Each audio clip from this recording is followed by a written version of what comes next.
मैंने आपका एक जोश टॉक का वीडियो देखा था, तो उसमें आपने बताया था कि एक टाइम ऐसा भी था कि पर डे 50,000 आप अर्न करते थे जी। और एक टाइम ऐसा भी आया कि आपके पास सिर्फ और सिर्फ 500 रुपये बचे थे।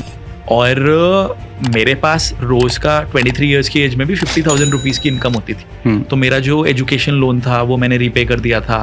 हमारे कॉलेज में हमने शेवरोले ऑप्ट्रा खरीदी थी, जो मेरे कॉलेज ओनर के बाद सबसे महंगी कार हमारे पास थी। एचओडी सर से भी ज़्यादा महंगी गाड़ी थी हमारे पास। मैंने बहुत सारी गलतियाँ करी हैं, बहुत। मेरा ना एक वर्ल्ड रिकॉर्ड है सर, 50 दिन में 50 स्पीचेस देने का टोस्ट मास्टर्स में। अच्छा, रिजल्ट्स के बेसिस पे ही आपको आउटकम मिलेगा, इमोशंस के बेसिस पे। एग्जाम में मेरे ना मुंह से यही वर्ड निकलने वाला था कि इमोशनली आप चीज़ें नहीं कर सकते हैं। चाहे आप कितने भी इमोशनल क्यों ना हो, आप अपने काम में इमोशंस नहीं लेकर आ सकते। भाई, आपको क्या लगता है बिजनेस में सबसे बड़ा चैलेंज कहाँ पे आता है? प्रोडक्ट में, सेल्स में या मैनेजमेंट में? शुरुआत में तो देखो सेल्स करना आना चाहिए, उसके बाद जब स्केल करना है तब प्रॉब्लम आती है मैनेजमेंट में और सिस्टम्स में। अगर कोई अपने कंफर्ट जोन से बाहर आना चाहता है तो उसको पहला कदम क्या लेना चाहिए? किसी भी चीज़ को सॉल्व करने का फर्स्ट स्टेप तो यही होता है ना कि आइडेंटिफाई करो कि प्रॉब्लम क्या है। राहुल भाई, बहुत बहुत स्वागत है आपका हमारे इस पॉडकास्ट में। Thank you sir, thank you so much. सबसे पहले तो बताइए कैसे हैं आप? मैं एकदम बढ़िया, आप बताइए। बिल्कुल बिल्कुल बढ़िया। और रात को लगभग 12 बजे का टाइम, तो रात को लगभग 12 बजे हम ये शूट कर रहे हैं जी। और पूरी मतलब एनर्जी है आपके अंदर। सर अब कोई भी काम करो तो 100% एनर्जी से ही करो, ये मेरा मानना है। बिल्कुल बिल्कुल भाई, आज आप एक बहुत बड़े मुकाम पे हैं। मैंने आपका एक जोश टॉक का वीडियो देखा था, तो उसमें आपने बताया था कि एक टाइम ऐसा भी था कि पर डे 50,000 आप अर्न करते थे जी। और एक टाइम ऐसा भी आया कि आपके पास सिर्फ और सिर्फ 500 रुपये बचे थे, है ना? अच्छा, आपने रिसर्च करी है, देखा है वीडियो आपने? वो करनी पड़ती है ना। जी, नाइस। तो वो सारी की सारी चीज़ें मैं जानना चाहता हूँ, क्योंकि मेरी जो ऑडियंस है जर्नली स्टूडेंट्स हैं, है ना? और स्टूडेंट्स क्या होता है, ये मोटिवेट भी जल्दी होते हैं और ये डेमोलाइज भी जल्दी होते हैं, है ना? तो एक बार वो अपनी जर्नी के बारे में अगर आप बताएंगे तो और वहाँ से क्या क्या लेसन सीखे वो भी ज़रूर बताना। तो मैं MBA कर रहा था एक्चुअली में पुणे में। उस समय पे मैं एक डायरेक्ट सेलिंग कंपनी का पार्ट था, और वहाँ पे क्योंकि अलग अलग जगहों से लोग आए थे, मैं देहरादून से था, कोई पुणे से था, कोई मुंबई से था, कोई बैंगलोर से था। तो मेरे नेटवर्क मार्केटिंग की टीम में मेरे पास अलग अलग सिटीज़ के लोग थे, तो उनके माध्यम से मैं उनकी सिटीज़ में गया, मैंने प्रेजेंटेशंस दी, लोग हमारे बिजनेस में हमारे संग जुड़े। मैं उस बिज़नेस को भी बहुत शिद्दत से 100% एक्सपर्टीज़, 100% एनर्जी लगा के करता था। ऑल्दो उस समय पे सोशल मीडिया इतना ज़्यादा नहीं था, तो फिजिकल प्रेजेंटेशन ज़्यादा देनी होती थी।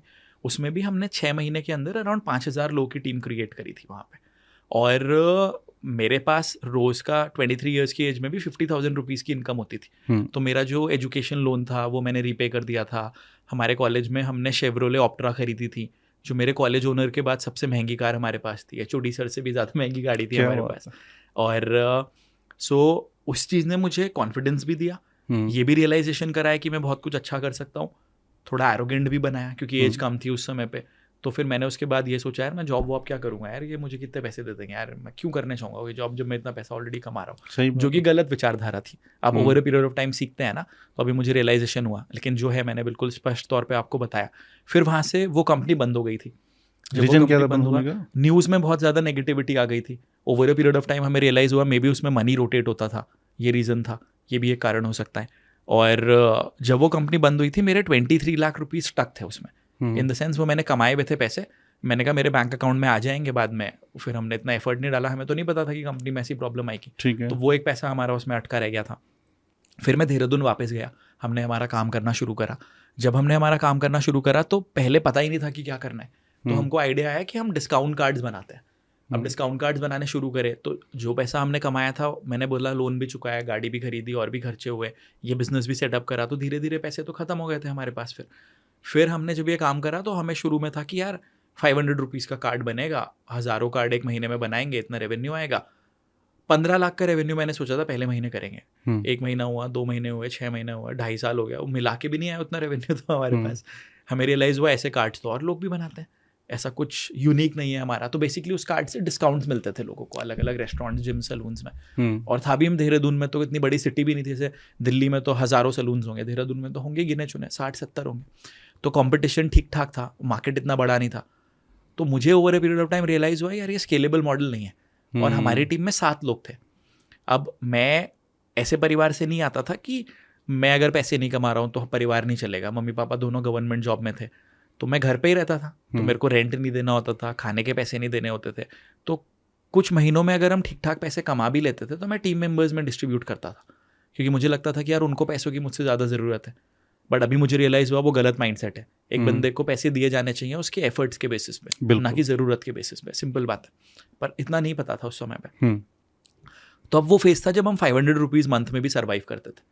और आप देखो, जब मैं MBA में था, अगर इतना अच्छा रेवेन्यू कमा रहा था, मैं मेरा बैच का भी टॉपर था, मेरे को 4 सेमेस्टर्स में स्कॉलरशिप मिली थी, मैं प्लेसमेंट्स डिपार्टमेंट का भी हेड था, टोस्ट मास्टर्स का भी प्रेसिडेंट था, मिस्टर फ्रेशर भी था। यानी मेरे पास सारी अपॉर्चुनिटीज़ थी उस समय पे।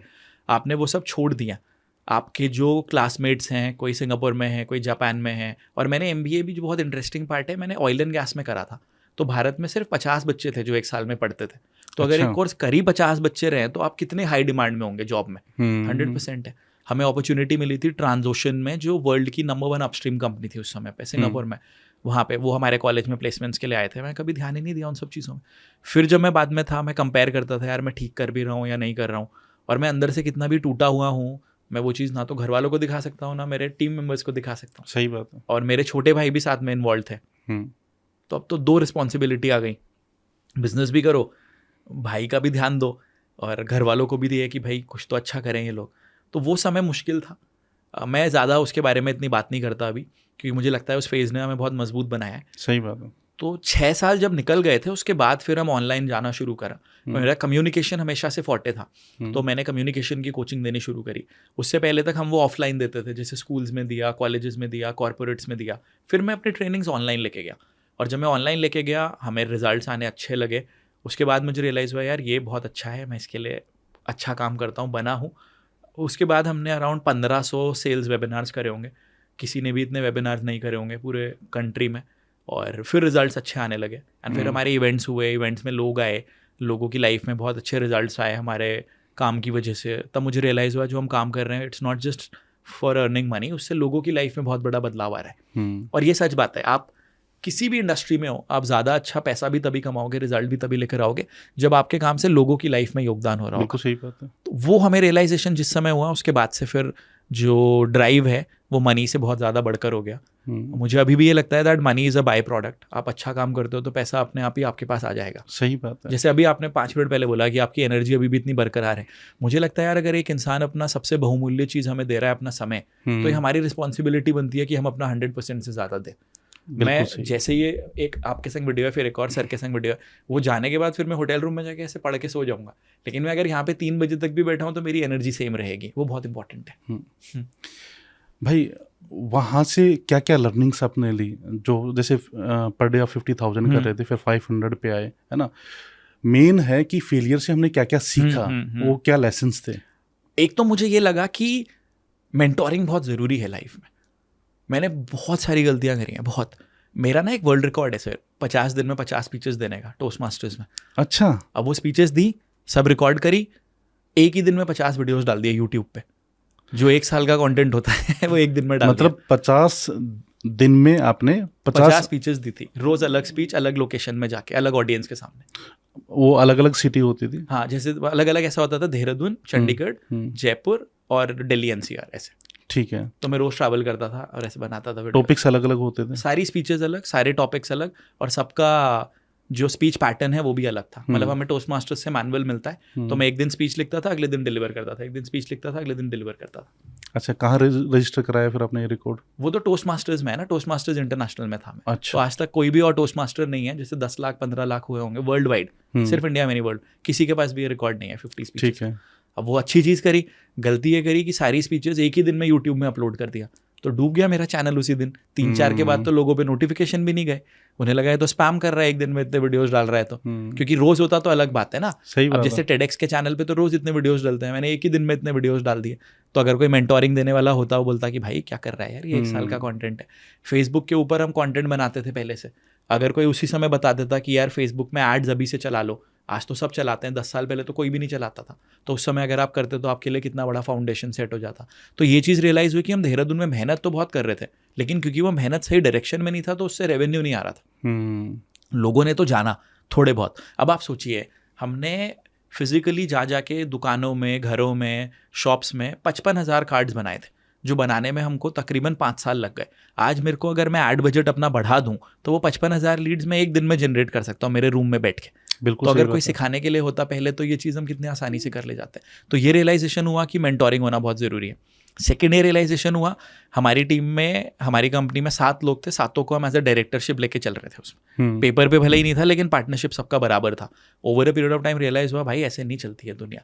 एक बंदे को, जो मैंने पहले भी बोला था, रिजल्ट्स के बेसिस पे आप पैसा दोगे, इंटेंट के बेसिस पे भी आपको पैसा नहीं मिल सकता। अगर इंटेंट अच्छा है लेकिन अगर रिजल्ट नहीं ला पा रहे हो आप इंटेंट के बावजूद, तो आपको पैसे नहीं मिलेंगे ना, आप रिजल्ट नहीं लेकर आओगे। मतलब अगर एक मेरी टीम में 2 लोग हैं सेल्स में, एक पर्सन 12 घंटे काम करता है, एक पर्सन 8 घंटे काम करता है। जो 8 घंटे काम कर रहा है वो महीने का 15 लाख का रेवेन्यू जनरेट कर रहा है, जो 12 घंटे काम कर रहा है वो 2 लाख का रेवेन्यू जनरेट कर रहा है। तो मैं इसको भी 10% ही दूंगा सेल्स का, इसको भी 10% ही दूंगा। ऐसा नहीं कर सकता ना कि दोनों ने मिला के जो पैसे जनरेट करे दोनों में बराबर बांट दूं। ऐसे तो दुनिया नहीं वर्क करती है। ये रियलाइजेशन हुआ कि नहीं, रिजल्ट्स के बेसिस पे ही आपको आउटकम मिलेगा, इमोशंस के बेसिस पे। एग्जैक्ट, मैं मेरे ना मुंह से यही वर्ड निकलने वाला था कि इमोशनली आप चीजें नहीं कर सकते हैं। चाहे आप कितने भी इमोशनल क्यों ना हो, आप अपने काम में इमोशंस नहीं लेकर आ सकते। अच्छा, एक चीज़ बताइए मुझे यहाँ पे, जैसे राहुल भाई आपने 2 बंदों का एग्जांपल दिया कि 2 व्यक्ति हैं। अब उनमें से एक व्यक्ति जो है ना वो बहुत पुराना है और एक नया है। जो पुराने वाला है उसकी एनर्जी या उसका जो काम करने का जो तरीका है या उसका काम डाउन जा रहा है और नया वाला अप कर रहा है, तो उस टाइम पे क्या मतलब एक्शन रहता है आपका? सर, री इन्वेंट करना होता है खुद को। अगर आप इस तरीके से सोचोगे या इस माइंडसेट में रहोगे कि यार मैं एक ज़माने में तो ऐसा अच्छा करता था, आप, इसको एक लाइन बोली जाती है ना, you can not rest upon your past laurels. जैसे एक वीडियो भी मैंने देखा था, किसी का था, इंस्टाग्राम पे ही देखा था कि एक टाइम पे युवराज सिंह ने 6 छक्के मारे थे। लेकिन अभी के टाइम पे अब युवराज सिंह को आईपीएल की टीम में इसलिए नहीं लेंगे ना क्योंकि आपने एक दौर में 6 छक्के मारे थे। तो आपको खुद को री इन्वेंट करना बहुत ज़रूरी है। अगर आज की डेट में आपके पास रिजल्ट नहीं आ रहे हैं तो इसका मतलब जो चीज़ आप 10 साल पहले कर रहे थे वो आज के टाइम पे वर्क नहीं कर रही है। और अगर आपकी टीम में कोई री इन्वेंट नहीं कर रहा है और भले ही पुराना बंदा है तो आपको या तो मतलब उसको री इन्वेंट करना पड़ेगा, या फिर उसको या तो पीआईपी में डाल देंगे कि आप इंप्रूवमेंट करो अपना परफॉर्मेंस इंप्रूवमेंट प्रोग्राम, या फिर आप जाओगे, आप नहीं रह सकते हो सर। देखो, बहुत सारे लोगों को ना दुख होता है, बुरा लगता है जब कंपनीज में भी ऐसा होता है कि माइक्रोसॉफ्ट ने 20 साल पुराने बंदों को हटा दिया।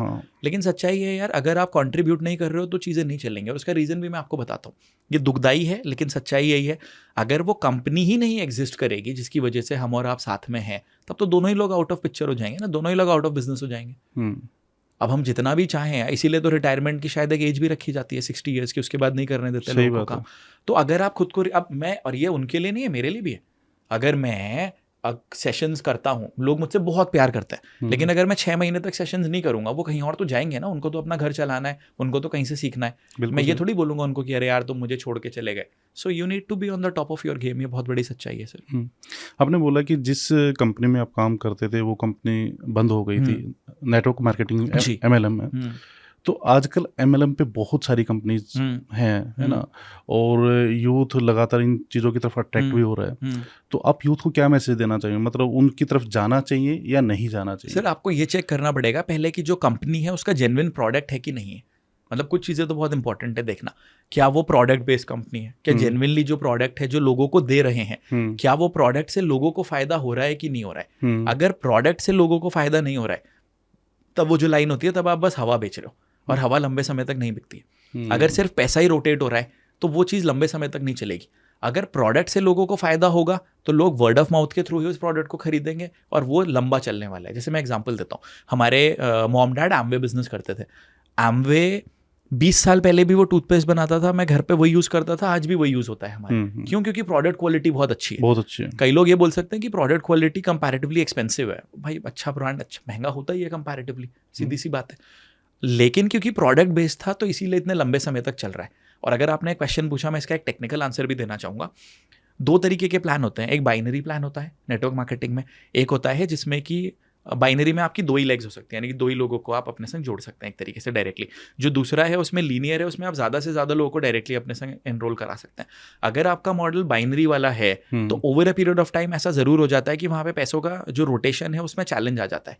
अगर आपका प्रोडक्ट ऐसा है कि उसमें मल्टीपल लेग्स हैं आपके पास और आपका एक फिक्स्ड अमाउंट ही लोगों के बीच में डिस्ट्रीब्यूट हो रहा है, यानी 30% ही आप डिस्ट्रीब्यूटर्स में बांट रहे हो, तो वो बिजनेस आगे चल सकता है। क्योंकि वो अपने मार्जिन का 30% मार्केटिंग में ना इन्वेस्ट करके अपने डिस्ट्रीब्यूटर्स को दे दे रहे हैं। वहीं अगर आपका बाइनरी मॉडल भी है और बाइनरी में भी एक फिक्स्ड अमाउंट है कि इतना ही अमाउंट आप अपने डिस्ट्रीब्यूटर्स में डिस्ट्रीब्यूट करोगे, तब वो बिजनेस सस्टेनेबल होगा। वो तो मार्केटिंग एक्सपेंस हो गया ना कि मैंने मार्केटिंग में पैसा ना डाल के मेरे डिस्ट्रीब्यूटर्स को दे दिया।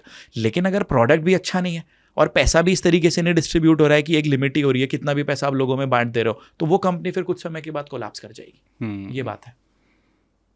अभी आपका रूटीन क्या रहता है जिससे आप में एनर्जी आती है इतनी ज़्यादा? सर ऐसा मैं सच बता रहा हूँ, ऐसा कुछ रूटीन नहीं रहता। मुझे ऐसा लगता है कि भगवान ने मुझे बहुत एनर्जी दी है, और जब आप कोई काम बहुत पैशन से कर रहे होते हो ना, तो आपके अंदर एनर्जी खुद से आती है। I feel that is very very true. आप, ये ज़रूरी है हाँ कि आप अच्छा खाना खाओ, मैं बहुत गिल्टी हूँ इस चीज़ के लिए, टाइम से सोने जाओ, उस पर वर्क करो, ये बहुत ज़रूरी है, ये बात सच है। लेकिन जैसे मुझे लोग बोलते हैं कि आपकी मेमोरी बहुत अच्छी है, आपको चीज़ें याद रह जाती हैं, आपके नंबर्स बहुत अच्छे हैं, मुझे ऐसा लगता है बिकॉज मैं जेन्युइनली लोगों के लिए और अपने काम के लिए केयर करता हूँ, तो वो चीज़ अंदर से आती है अपने आप ही निकल। मैं अक्सर ये कहता भी हूँ, हाँ। क्योंकि मेमोरी पे 14-15 साल से मैं काम कर रहा हूँ, है ना। तो मुझसे पूछते हैं कि भाई हम अपनी मेमोरी को कैसे शार्प कर सकते हैं। मैं एक बेसिक रूल तो ये बना लो कि अगर किसी व्यक्ति से, जैसे हम जनरली किसी का नाम भूल जाते हैं, है ना, तो आप सामने वाले में इंटरेस्ट लेना शुरू कर दो। एग्जैक्टली। ठीक है।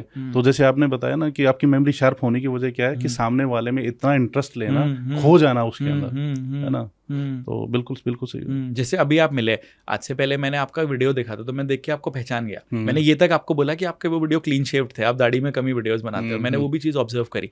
वो वीडियो मैंने एक ही बार देखा होगा भले। जब तक आप अपने काम को उतना शिद्दत से नहीं करोगे ना, तब तक कोई मैजिकल सिरप या कैप्सूल नहीं होता, जैसे मेरे पास ये कॉफ़ी है या ड्रिंक है कि मैं इसे पी लूँ और मेरी मेमोरी अच्छी हो जाए, ऐसा नहीं होता है। आप जब जेन्युइनली किसी चीज़ के लिए केयर करते हो, तब वो चीज़ ऑटोमेटिकली आपको हेल्प करती है। बिल्कुल सही। डाइट में कुछ रहता है? अब हाल फिलहाल में हमने प्रोटीन इंटेक पे थोड़ा सा वर्क करना शुरू करा है। My brother is working upon it, और अभी मेरे को भी रियलाइज़ हुआ है यार, मेरा वेट खुद बढ़ा हुआ है, और जैसे more than the looks part, आप अगर लंबे समय तक सस्टेन करना चाहते हो, एनर्जी को भी बरकरार रखना चाहते हो, तो फिटनेस के ऊपर भी वर्क करना बहुत ज़्यादा ज़रूरी है। तो ये चीज़ हमने करी है कि प्रोटीन इंटेक के ऊपर हम वर्क कर रहे हैं, और हाँ मतलब लेट नाइट क्रेविंग्स के ऊपर काम करा है। वो तो मेरे संग एक चीज़ बहुत ज़्यादा अच्छी है, मैंने भी एक समय था, आप अगर मेरे पुराने वीडियोस देखेंगे तो मैंने 6-7 महीने में अराउंड 17-18 किलो वेट कम करा था, और मैंने कोई भी ऐसा फैड डाइट नहीं करा था, कुछ नहीं, मैं घर का ही खाना खाता था, टाइमली खाता था, अराउंड 6 किलोमीटर्स में वॉक करता था, और 1-1.5 घंटा जिम करता था रोज़ का, ऐसा था मेरा। लेकिन बाहर का खाना त्याग दिया था मैंने। तो तब ना मेरे को ऐसा नहीं होता कि क्रेविंग हो रही है कि कुछ ये खाना है, तो मेरा ना एक बटन की तरह होता है कि मैंने ऐसे बटन दबा दिया तो मेरी वो क्रेविंग खत्म हो गई। ये एक स्किल है जो मेरे को दे रखी है, जिससे अगर मेरे माइंड में मैं किसी चीज़ को लेके परेशान भी हूँ, तो भी अगर मैं मेरा काम करता हूँ तो वो चीज़ मुझे उस समय पे परेशान नहीं करती है, मैं उसको दूर कर देता हूँ। यानी लिविंग इन द मोमेंट मेरे संग बहुत ज़्यादा होता है, और ये बहुत मुझे लगता है ज़रूरी स्किल है कि आप बाकी चीज़ों को हटा के, डिस्ट्रैक्शंस को हटा के अगर अपने काम में फोकस के संग चीज़ें कर ले जाते हो ना, तो आपके लिए चीज़ें बहुत ईजी हो जाती हैं। अभी कौन कौन से प्रोजेक्ट पे काम कर रहे हो आप? एक तो हमारा बिजनेस कोचिंग का प्रोग्राम है, जिसमें कि हम लोगों के कुछ बिजनेसेस के संग हम वर्क करते हैं, जिनको कि हम स्केल करने में हेल्प करते हैं। फिर हमारे इवेंट्स होते हैं साल में, फनल ग्रोथ समिट, और अभी एक हमारा नया अपकमिंग प्रोजेक्ट है जिसके ऊपर हम वर्क कर रहे हैं, that is public speaking for kids. मुझे ये चीज़ रियलाइज़ होती है कि जितना जल्दी बुनियादी लेवल पे हम बच्चों के संग काम करेंगे, उतना ही उनके लिए हेल्पफुल है। प्लस मैं करीब 15-16 कंट्रीज़ में गया हूँ, और मुझे जाके ये चीज़ रियलाइज़ हुई है कि हम ना खुद को इंडियंस रिप्रेजेंट नहीं कर पाते ठीक से। हमको फियर ऑफ जजमेंट रहता है। जैसे मैं ना बताता हूँ आपको, एक बार मैं ना टोनी रॉबिन्स वाले इवेंट में गया था, तो वहाँ पे मेल्स भी थे, फीमेल्स भी थे। हम जैसे किसी से मिलते हैं, हम अमूना हाथ में लाते हैं। अब वहाँ पे फीमेल्स भी थे, वो लोग आपको हक करते हैं। तो मेरे को 1-2 फीमेल्स ने बोला, यू डोंट हग। मैंने बोला यार आदत ही नहीं है, हमारे उसमें तो ऐसा होता भी नहीं है कल्चर में। यहाँ तो स्कूल में भी ऐसा होता है, लड़कों को अलग बिठाया जाएगा, लड़कियों को अलग बिठाया जाएगा, तो वो कल्चर में ही नहीं होता। एक एग्जाम्पल देके मैंने आपको बताया। तो हमारे अंदर फियर ऑफ जजमेंट बहुत ज़्यादा होता है। तो और ये इसलिए होता है क्योंकि हमारी जो बचपन से अपब्रिंगिंग है, कंडीशनिंग है, हमारे मम्मी पापा लोग ही हमारे लिए ऐसा बोल देते थे बचपन में कि अरे मेरा बच्चा बहुत शाय है। अब वो बच्चे को पता भी नहीं है, पेरेंट्स को पता भी नहीं है, आप अननोइंगली बच्चे के दिमाग में ये चीज़ डाल दे रहे हो कि बेटा तू शाय है, तू नहीं बात कर पाता, तू घबराता है। तो जब तक वो बड़ा होता है, उसका कॉन्फिडेंस अपने आप बहुत ज़्यादा कम हो जाता है। तो मुझे रियलाइज़ हुआ कि चाइल्ड लेवल पे ही अगर हम इस चीज़ पे उनके संग वर्क अपॉन कर लेंगे, तो हम उनकी बहुत ग्रोथ करवा पाएंगे। दूसरा, मैं जब छोटा था, मैं मेरे दादाजी दादी जी के संग रहा था क्लास 10 तक। तो रोज़ मेरे जो ग्रैंडफादर हैं वो मुझे सेंटेंसेस देते थे लिखने के लिए। हिंदी में सेंटेंसेस की इंग्लिश में लिखो, इंग्लिश में सेंटेंसेस की हिंदी में लिखो, और वो मुझे कैलकुलेशंस देते थे रोज़ करने के लिए। ऐसा भी होता था कई बार कि टीचर बोर्ड पे क्वेश्चंस लिखते थे, मैं आंसर बता देता था बिना कॉपी पेन के। आप कोई काम 10 साल तक करोगे तो आप ऑटोमेटिकली अच्छे हो जाओगे ना। सही बात है। तो मुझे ये रियलाइज हुआ कि यार मैं जो भी रिजल्ट अभी ला पा रहा हूँ, कम्युनिकेट कर पा रहा हूँ, उसमें my grandfather played a very important role, क्योंकि उस एज ग्रुप में उन्होंने मुझे वो चीज़ें सिखाई जो कि लोगों को नहीं सीखने को मिलती उनके परिवार से। तो यही काम अब मैं और बहुत सारे किड्स के लिए करना चाहता हूँ। तो इस वेंचर को हम लोग अगले महीने यानी जुलाई के मंथ से हम लोग लॉन्च करना चाह रहे हैं। और सौरभ भैया के साथ भी आप काम कर रहे हो, फ्लेक्सी फनल। हाँ जी, फ्लेक्सी फनल्स हमारा सॉफ्टवेयर वो क्या चीज़ है? सिर्फ फ्लेक्सी फनल्स में जैसे किसी को भी अगर अपना बिजनेस ऑनलाइन लेके जाना है, अपने लैंडिंग पेजेस बनाने हैं, अपने सॉफ्टवेयर के माध्यम से हमारे अपने पेजेस बनाने हैं, लीड जनरेट करनी है, पेमेंट्स रिसीव करनी है, तो बेसिकली अगर किसी की भी कोई शॉप है, कोचिंग प्रोग्राम है, कुछ भी है, वो 4 घंटे में, अब तो शायद 2 घंटे के अंदर अपने बिजनेस को ऑनलाइन ले जा सकते हैं। तो वो पेमेंट्स भी रिसीव कर सकते हैं, अपने प्रोडक्ट्स भी ऑनलाइन लिस्ट कर सकते हैं, लीड्स भी जनरेट कर सकते हैं। हमारा उसमें फेसबुक ग्रुप भी है जिसमें 1.25 लाख के आसपास लोग हैं, तो उनकी नेटवर्किंग भी वहाँ पे हो जाती है। और अगर किसी को भी अपने प्रोडक्ट को ऑनलाइन लेके जाना है तो हमारे प्रोडक्ट के माध्यम से वो लोग सिर्फ 2-3 घंटे के अंदर अपने कोर्सेज को, अपने प्रोडक्ट्स को ऑनलाइन ले जा सकते हैं। तो दोनों भाइयों में तालमेल सही रहता है? बहुत अच्छा तालमेल। या लड़ाई झगड़ा भी हो जाता है? नहीं, अब तो बिल्कुल भी नहीं होता लड़ाई झगड़ा। कभी क्रिकेट खेलते हुए हो जाता है, मतलब मैं ये जानना चाह रहा था कि जब ऑफिस में आप काम कर रहे हो तो मतलब वहाँ पूरा प्रोफेशनलिज्म होता है या वो जो पर्सनल चीज़ें होती हैं? नहीं, बिल्कुल प्रोफेशनलिज्म होता है। कुछ भी अगर ऐसी चीज़ है जो डिस्कशंस होने हैं, अगर मतभेद भी है तो वो ऑफिस के बाहर ही होगा। जब ऑफिस में है, मतलब अगर हमने किसी चीज़ में अग्री कर लिया तो भले ही उसमें हमें दिख भी रहा है कि आउटकम ठीक नहीं आ रहा है, कुछ नहीं, हम उसे करेंगे 100%। बाद में देखेंगे कि यार इस डिसीजन में हम और क्या इंप्रूव कर सकते थे, नहीं कर सकते थे। लेकिन in terms of love, attachment बहुत ज़्यादा है, मनी बिल्कुल भी नहीं है देखा जाता हमारे बीच में। मेरी बहुत सारी इंटरनेशनल पेमेंट्स आती हैं जो भाई के पास आती हैं, क्योंकि उसका इंटरनेशनल अकाउंट्स वगैरह पहले से सेटअप है। हम वो कैलकुलेट भी नहीं करते कि कितना हुआ, क्या हुआ। तो मनी वगैरह जैसा फैक्टर ऐसा नहीं है। बल्कि अभी भी ऐसा होता है, सबको बहुत ज़्यादा आश्चर्य होगा जान के, कभी हमारे इवेंट्स होते हैं तो इवेंट ख़त्म हुए तो हम रात को जैसे होटल में हैं तो कई बार ऐसा होता है कि मैं भाई के बगल में जाके उसे ऐसे हक करके सो जाता हूँ। मैं 38 साल का हूँ, वो 33 साल का है, हम अभी भी ऐसा होता है कि दूसरों को हक करके सो जाते हैं। तो वो प्यार बहुत इंपॉर्टेंट है होना। और मैं अभी भी उसको जैसे देखता हूँ तो मुझे तो छोटा ही नज़र आता है वो अभी भी, तो उसको कभी कभी डांट भी पड़ जाती है, ऐसा टीम वालों के सामने भी पड़ जाती है, नहीं होना चाहिए। बिल्कुल बिल्कुल सही बात है। भाई आपको क्या लगता है बिजनेस में सबसे बड़ा चैलेंज कहाँ पे आता है? प्रोडक्ट में, सेल्स में या मैनेजमेंट में? शुरुआत में तो देखो सेल्स करना आना चाहिए, उसके बाद जब स्केल करना है तब प्रॉब्लम आती है मैनेजमेंट में और सिस्टम्स में। आपका प्रोडक्ट आप एक बारी 2 बारी तो सेल कर दोगे किसी को, आप हो सकता है एक 6 फिगर तक का भी बिजनेस बना ले जाओगे, थोड़ा बहुत तुक्के से भी बना ले जाओगे। लेकिन अगर उसके ऊपर आपको जाना है, पर मंथ आपको 8 फिगर्स रेवेन्यू में जाना है, 1 करोड़ 2 करोड़ रेवेन्यू करना है पर मंथ का, तब आपके बिजनेस में सिस्टम्स होने बहुत ज़रूरी है। आपकी जो लीड जनरेट आप कर रहे हो वो आप कितना इफेक्टिवली मैनेज कर रहे हो, आपके जो ऑपरेशंस वाले लोग हैं वो अपने काम को कितना इफेक्टिवली कर रहे हैं, जो आपके रिपीट टास्क्स हैं वो आपने कितने सिस्टमैटिकली लोगों को डेलीगेट कर रखे हैं कि आपको नहीं करने पड़ रहे हैं। एज अ बिजनेस ओनर आपका समय किन चीज़ों में जा रहा है? जैसे मेरा समय एज अ बिजनेस ओनर, आप जैसे अच्छे लोगों से मिलने में जाना चाहिए, कंटेंट क्रिएशन में जाना चाहिए, रेवेन्यू जनरेशन में जाना चाहिए, और मेरे टीम के लीडर्स से बात करने में जाना चाहिए। बस बाकी छोटी छोटी चीज़ों को अगर मैं मैनेज करूंगा तो मेरा काम ग्रो नहीं करेगा। तो अगर मैंने बिजनेस शुरू किया तो सबसे पहली है मेरे पास में सेल्स। सबसे पहले तो मुझे सेल्स करना है। सेल्स करने के बाद मुझे ये रियलाइज़ करना है कि मेरा प्रोडक्ट क्यों बिक रहा है और क्यों नहीं बिक रहा है, जो लोग नहीं ले रहे हैं वो मेरे प्रोडक्ट को क्यों नहीं ले रहे, फर्स्ट थिंग। सेकेंडली, अब मैंने आइडेंटिफाई कर लिया कि मेरा कंज्यूमर एवटार कौन है, किस एज ग्रुप के लोग ज़्यादा लेते हैं, किस लोकेशन के लोग ज़्यादा लेते हैं, तो मैं उन लोगों तक ज़्यादा पहुँचूंगा। थर्ड, उन लोगों के पास जाने के बाद मैं मेरे प्रोडक्ट से उनको सेटिस्फाइड करूंगा, मेरे प्रोडक्ट में जो कमियां हैं मैं उसके ऊपर वर्क करूंगा, मेरे सपोर्ट सिस्टम में वर्क करूंगा, ताकि वो लोग सेटिस्फाइड रहें, मेरे पास रिपीट परचेज ज़्यादा आए और रेन्यूअल्स भी आए और रेफरल्स भी ज़्यादा आए। और ये होने के बाद अब मुझे समझ में आ गया कि ये विनिंग फार्मूला है।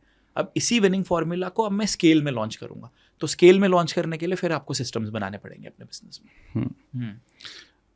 अगर कोई अपने कंफर्ट जोन से बाहर आना चाहता है तो उसको पहला कदम क्या लेना चाहिए? सबसे पहले तो ये रियलाइजेशन होना कि यार मेरा जो कंफर्ट जोन है वो मेरे को कितना पीछे धकेल रहा है, वो ज़रूरी है। मैं इस चीज़ को बोलता भी हूँ कि किसी भी चीज़ को सॉल्व करने का फर्स्ट स्टेप तो यही होता है ना कि आइडेंटिफाई करो कि प्रॉब्लम क्या है, वो आपने करा। दूसरा, एक ना मैं एक्टिविटी सबको करने के लिए बोलता हूँ, एक आप पेपर निकालो, उस पेपर में आप ये लिखो कि आपका पिछले 15 दिनों में आपने किस चीज़ के ऊपर, किस एक्टिविटी के ऊपर अपना सबसे ज़्यादा समय लगाया है। फिर आप लिस्ट बनाओ कि आपने किन लोगों के संग अपना सबसे ज़्यादा समय व्यतीत करा है। उसके बाद आप उस लिस्ट को देखो और देखो इसमें कौन कौन सी ऐसी एक्टिविटीज़ है जो आपकी ग्रोथ में कंट्रीब्यूट नहीं कर रही हैं। जितनी भी वो एक्टिविटीज़ है उन्हें हटाइए। फिर आप दूसरी चीज़ ये देखो कि ऐसे कौन कौन से लोग हैं जो आपकी ग्रोथ में कंट्रीब्यूट नहीं कर रहे हैं। भले ही आपका बहुत अच्छा दोस्त हो, आप बहुत पोलाइटली बोलो कि भाई अगर हम हफ्ते में 3 बार साथ में खाना खाते तो अब एक बार खाएंगे यार, मैं मेरा थोड़ा करियर में लाइफ में फोकस करना चाहता हूँ। वो अच्छा दोस्त है तो सपोर्ट करेगा, बुरा है तो उसको बुरा दोस्त तो नहीं बोलेंगे, आपकी ग्रोथ को इतना नहीं देखता तो वो बुरा मान जाएगा, ऐसा हो जाएगा। लेकिन आपको ये समझना ज़रूरी है कि चीज़ों को बदलना बहुत ज़रूरी है आपके लिए। अब आपने आइडेंटिफाई कर लिया कि क्या चीज़ों में आपका टाइम वेस्ट हो रहा है, किन लोगों के संग आपका टाइम वेस्ट हो रहा है, ऐसे कौन से लोग हैं जो आपकी लाइफ में 100% होने चाहिए, ऐसे कौन से लोग हैं जो आपकी लाइफ में बिल्कुल नहीं होने चाहिए, उनको कट ऑफ करना ज़रूरी है। मैं जब मेरे मेंटीज आते हैं तो मैं उनके इंस्टाग्राम हैंडल्स तक खुलवाता हूँ कि भाई किन किन को फॉलो करते हो, इसको हटाओ, ये हटाओ, ये हटाओ, ये आपको कंट्रीब्यूट नहीं कर रहे हैं लाइफ में। सच में? हाँ। अच्छा। तो आपका समय सबसे कीमती है ना सर, वो कहाँ जा रहा है ये बहुत इंपॉर्टेंट है। बिल्कुल बिल्कुल। और कई बार क्या होता है ना, हम लोग ना वो कॉन्वर्जेशन करने से डरते हैं। मुझे पता है कि कुछ कॉन्वर्जेशन मेरे को लोगों के संग करनी है, मे बी मेरे बहुत अच्छे दोस्त के संग, मे बी मम्मी के संग, मे बी पापा के संग, लेकिन हम डरते हैं वो कॉन्वर्जेशन करने से, सोच के कि सामने वाले इंसान को बुरा ना लग जाए। लेकिन अगर आप वो कॉन्वर्जेशन करोगे नहीं तो वो चीज़ आपके अंदर ही अंदर रहेगी, आप घुटते रहोगे उस चीज़ को लेकर, वो आपके लिए नुकसानदायक है। तो मेरा ये मानना है कि एक बार ही सबको और बोल भी दो कि ये कॉन्वर्जेशन करना मेरे लिए टफ था लेकिन ज़रूरी है, इसलिए होना चाहिए। तो सामने वाले इंसान को भी समझ में आएगा कि ये ज़रूरी है। बिकॉज हम क्या होता है ना, ये सोचते हैं कि उसे बुरा लग जाएगा, फिर हम ऐसी चीज़ों के संग कंटिन्यू करते रहते हैं जो हमें पसंद भी नहीं आ रही है, तो वो मेरी एनर्जी को ख़राब कर रहा है अंदर से। ये इंपॉर्टेंट है। तो जब आप इन चीज़ों के ऊपर से काम कर ले जाते हो ना, तब आप एक हैप्पी स्टेट ऑफ माइंड में रहते हो। और हैप्पी स्टेट ऑफ माइंड में रहना तो बहुत ज़रूरी है ना किसी भी चीज़ को करने के लिए, वो बहुत इंपॉर्टेंट है। भाई आप पब्लिक स्पीकिंग पे बहुत ज़बरदस्त काम कर रहे हो, ज़बरदस्त कमांड है आपकी, लोग कैसे सीख सकते हैं? मुझे एक तो ये लगता है कि सबसे पहले तो जो फियर ऑफ जजमेंट है ना, उससे हटना बहुत ज़रूरी है। हम लोग इसीलिए तो कम्युनिकेट नहीं करते क्योंकि मुझे अंदर ये घबराहट होती है कि यार कहीं कोई मेरे को बुरा ना बोल दे, कुछ कहीं मेरा मजाक ना बन जाए, तो हमारे अंदर वो फियर ऑफ जजमेंट बहुत ज़्यादा रहता है। मैं आपको और सबको ये चीज़ बताना चाहूँगा, सब लोग आपको सपोर्ट करता है। सही बात है। मैंने एक वीडियो बनाया था, उस वीडियो में मैंने ना डिलिबरेटली वो करके दिखाया था। मैं मेरे स्टेज पे था इवेंट में, तो मैं ना स्टेज पे जानबूझ के गिर गया था नीचे। फिर मैं नीचे गिरा, फिर मैंने ऐसे हाथ उठाया, फिर मैंने सबसे पूछा जब मैं नीचे गिरा, आप में से कितने लोगों को बुरा लगा, हाथ उठाइए। सबने हाथ उठाया। आप में से कितने लोग चाहते थे कि मैं उठ जाऊं, सबने हाथ उठाया। तो मैंने कहा इसका मतलब आपको क्या लग रहा है? इसका मतलब ये है आप मेरी ऑडियंस में आप सब ये चाहते हैं कि यार राहुल अच्छा करे, आपको बुरा लगा जब मैं नीचे गिरा। तो मैसेज यहाँ पे मैं ये कन्वे करना चाहता हूँ कि ऑडियंस आपको सपोर्ट करती है। आप इस फियरफुल जोन में रहते हो कि लोग कहीं मेरा मजाक ना बना दे या ये वो, और इसी वजह से जो आपका 100% है वो आप लोगों के सामने नहीं लेके जाना चाहते। और दूसरी चीज़, एक दिन हम सबको निपट जाना है इस दुनिया से, चले जाना है हमको। उस समय पे यार ये वाला फियर नहीं रहना चाहिए या ये दुख नहीं रहना चाहिए कि मैं ये अच्छा काम कर सकता था लेकिन उसने मेरे लिए क्या बोला, क्या सोचा, इस वजह से मैंने नहीं करा। और हम चाहे कितनी भी बातें कर लें, ये चीज़ शायद लोगों ने बार बार सुनी भी होगी, लेकिन सच्चाई ये है हम लोग आज की डेट में भी जजमेंट से बहुत ज़्यादा डरते हैं। मैं आपको एक बात बताता हूँ, कोविड का दौर था, हमारे एक रिश्तेदार थे, वो ठीक हुए थे कोविड से, हॉस्पिटल से, ठीक है, घर जा रहे थे रिलीव होके। वो घर के ना 500 मीटर तक के दायरे तक एम्बुलेंस से गए, वहाँ पे फिर वो एम्बुलेंस से उतर गए। उन्होंने अपनी गाड़ी मंगा ली कि गाड़ी में बैठ के घर जाऊँगा, कि घर में वहाँ पे किसी को ये नहीं पता चलना चाहिए कि हॉस्पिटल से आ रहा हूँ। मैंने कहा भाई ये तो आप कोविड से जंग लड़ के आए हो, जीत के आए हो, लोगों को पता चलना चाहिए। हम लोग इतना ज़्यादा डरते हैं ना लोगों के ओपिनियन से कि अरे उनके घर में ये हो गया था, ऐसा हो गया था। वो वाले फैक्टर से बाहर निकलना बहुत इंपॉर्टेंट है। जब आप जजमेंट से डरना बंद कर दोगे, सिर्फ पब्लिक स्पीकिंग में ही नहीं, तब आप लाइफ में भी ज़्यादा डिसीजंस लोगे। आप ऐसे डिसीजंस भी लोगे जहाँ पे आपको पैसा लगाना पड़ेगा, क्योंकि आपको डर लगता है कि यार मैंने पैसा लगाया, कहीं कोई गलती होगी तो लोग मेरा मजाक बनाएंगे, लोग मेरे पीठ पीछे कुछ बोलेंगे। जिस दिन आप उस जजमेंट से फ्री हो जाते हो, आपके लिए चीज़ें बहुत ही ज़्यादा आसान हो जाती। मेरे टीम वाले मुझे कई बार बोलते हैं, मैं टी शर्ट और लोअर में ट्रैवल कर लेता हूँ, मैं इंडिया के बाहर भी जा रहा हूँ, मैं टी शर्ट और लोअर में ही जा रहा हूँ। कह रहे सर प्लीज़ ऐसा मत करो, आपको लोग मिलते हैं, कोई फ़ोटो खिंचा रहा है, आप थोड़े अच्छे कपड़े पहनो, ये वो तो ज़रूरी है वो भी। पर मेरे को ना जजमेंट वगैरह से इतना फ़र्क नहीं पड़ता, और मुझे लगता है वो बहुत इंपॉर्टेंट है आपकी सक्सेस के लिए। और दूसरी चीज़, हम ना बहुत छोटी छोटी चीज़ों को बहुत ज़्यादा तवज्जो देते हैं, इंपॉर्टेंस देते हैं, जो इतनी इंपॉर्टेंट होती नहीं। मैं कौन सा कपड़ा पहनूंगा, मैं आज खाने में ये पर्टिकुलर चीज़ है, मैं रेस्टोरेंट में गया, जैसे आज अभी हम खाना खा रहे थे बैक स्टेज ना, आपने तो खाया नहीं, आप तो फिटनेस के ऊपर वर्क कर रहे हो। तो पहले बिल्कुल नहीं किया, अब ज़्यादा कर रहा हूँ। तो मेरे को नहीं पता था खाने के लिए क्या मंगाया। मैंने कहा भाई चिल मार यार, काम करना है, जो भी होगा खा लेंगे, नो प्रॉब्लम। हम इतनी छोटी छोटी चीज़ों को लेके इतना फंसी रहते हैं ना लाइफ में। मैं खाना खाने जा रहा हूँ, ये इतना पर्टिकुलर होना चाहिए, नमक इतना ही होना चाहिए, ऐसा होना चाहिए। मैंने अगर कुछ खाने का आइटम ऑर्डर करा अगर एग्जाम्पल के तौर पे मैंने अगर मशरूम ऑर्डर करा, मशरूम की जगह पे अगर पनीर लेकर आ गया, मैं वैसे ये नहीं बोलूँगा यार तू ये क्यों नहीं लेकर आए हो, मैं फ़र्क नहीं पड़ता, फटाफट खाना खा के निकल जाऊँगा।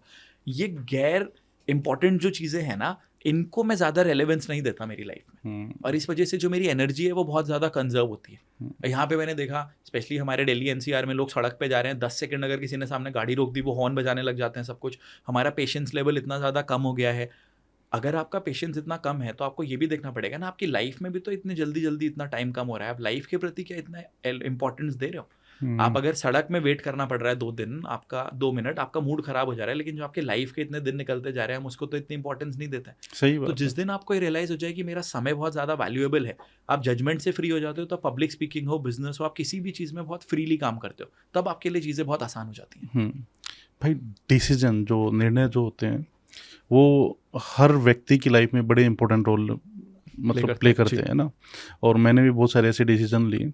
तो आप डिसीजन कैसे लेते हैं? मतलब आप इंडिविजुअल मतलब अपनी इंट्यूशन के बेसिस पे डिसीजन लेते हैं, कोई भी डिसीजन लेना होता है, या आप अपनी टीम से कंसल्ट करते हैं, कैसे करते हैं? सर मैं ऑनेस्टली बताऊं, मैं डिसीजंस खुद लेता हूं।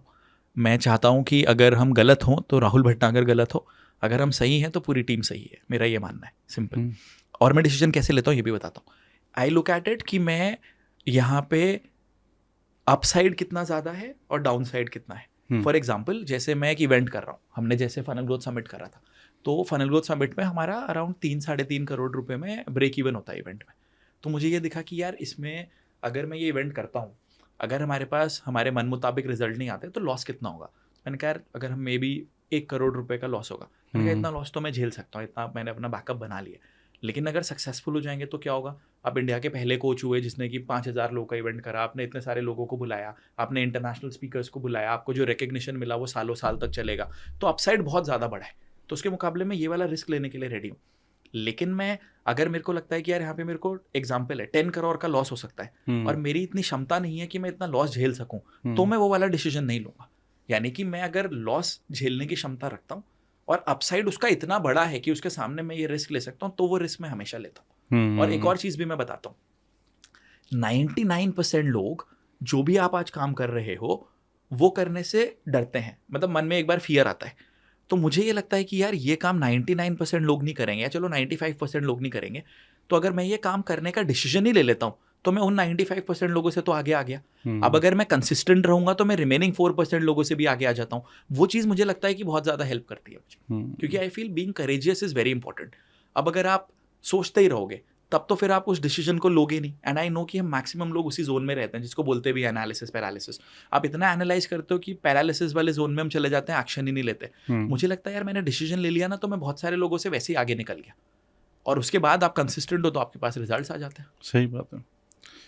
एक चीज़ मुझे आपसे पूछनी थी कम्युनिकेशन को लेकर। जी, कम्युनिकेशन में मास्टरी कैसे करें, कुछ स्टेप बाय स्टेप आप बताइए, है ना? ओके। अगर मैं इसमें 2-3 चीज़ें ऐड कर लेते हैं। एक तो जैसे कि अगर माना किसी को अपनी इंग्लिश स्पीकिंग स्किल्स के ऊपर वर्क करना है, ठीक है। ये मैं बहुत पहले बताता था, अभी भी दोबारा आपने पूछा तो मैं दोबारा बताता हूँ। इसका ना मैंने एक प्रोसेस बताया था लोगों को। वो प्रोसेस ये होता है कि प्रॉब्लम ये होती है, हम सोचते मेरी नेटिव लैंग्वेज में, उसको कन्वर्ट मेरे को फिर इंग्लिश में करना होता है, तो वो कन्वर्ट करने में मेरे को समय लग जाता है।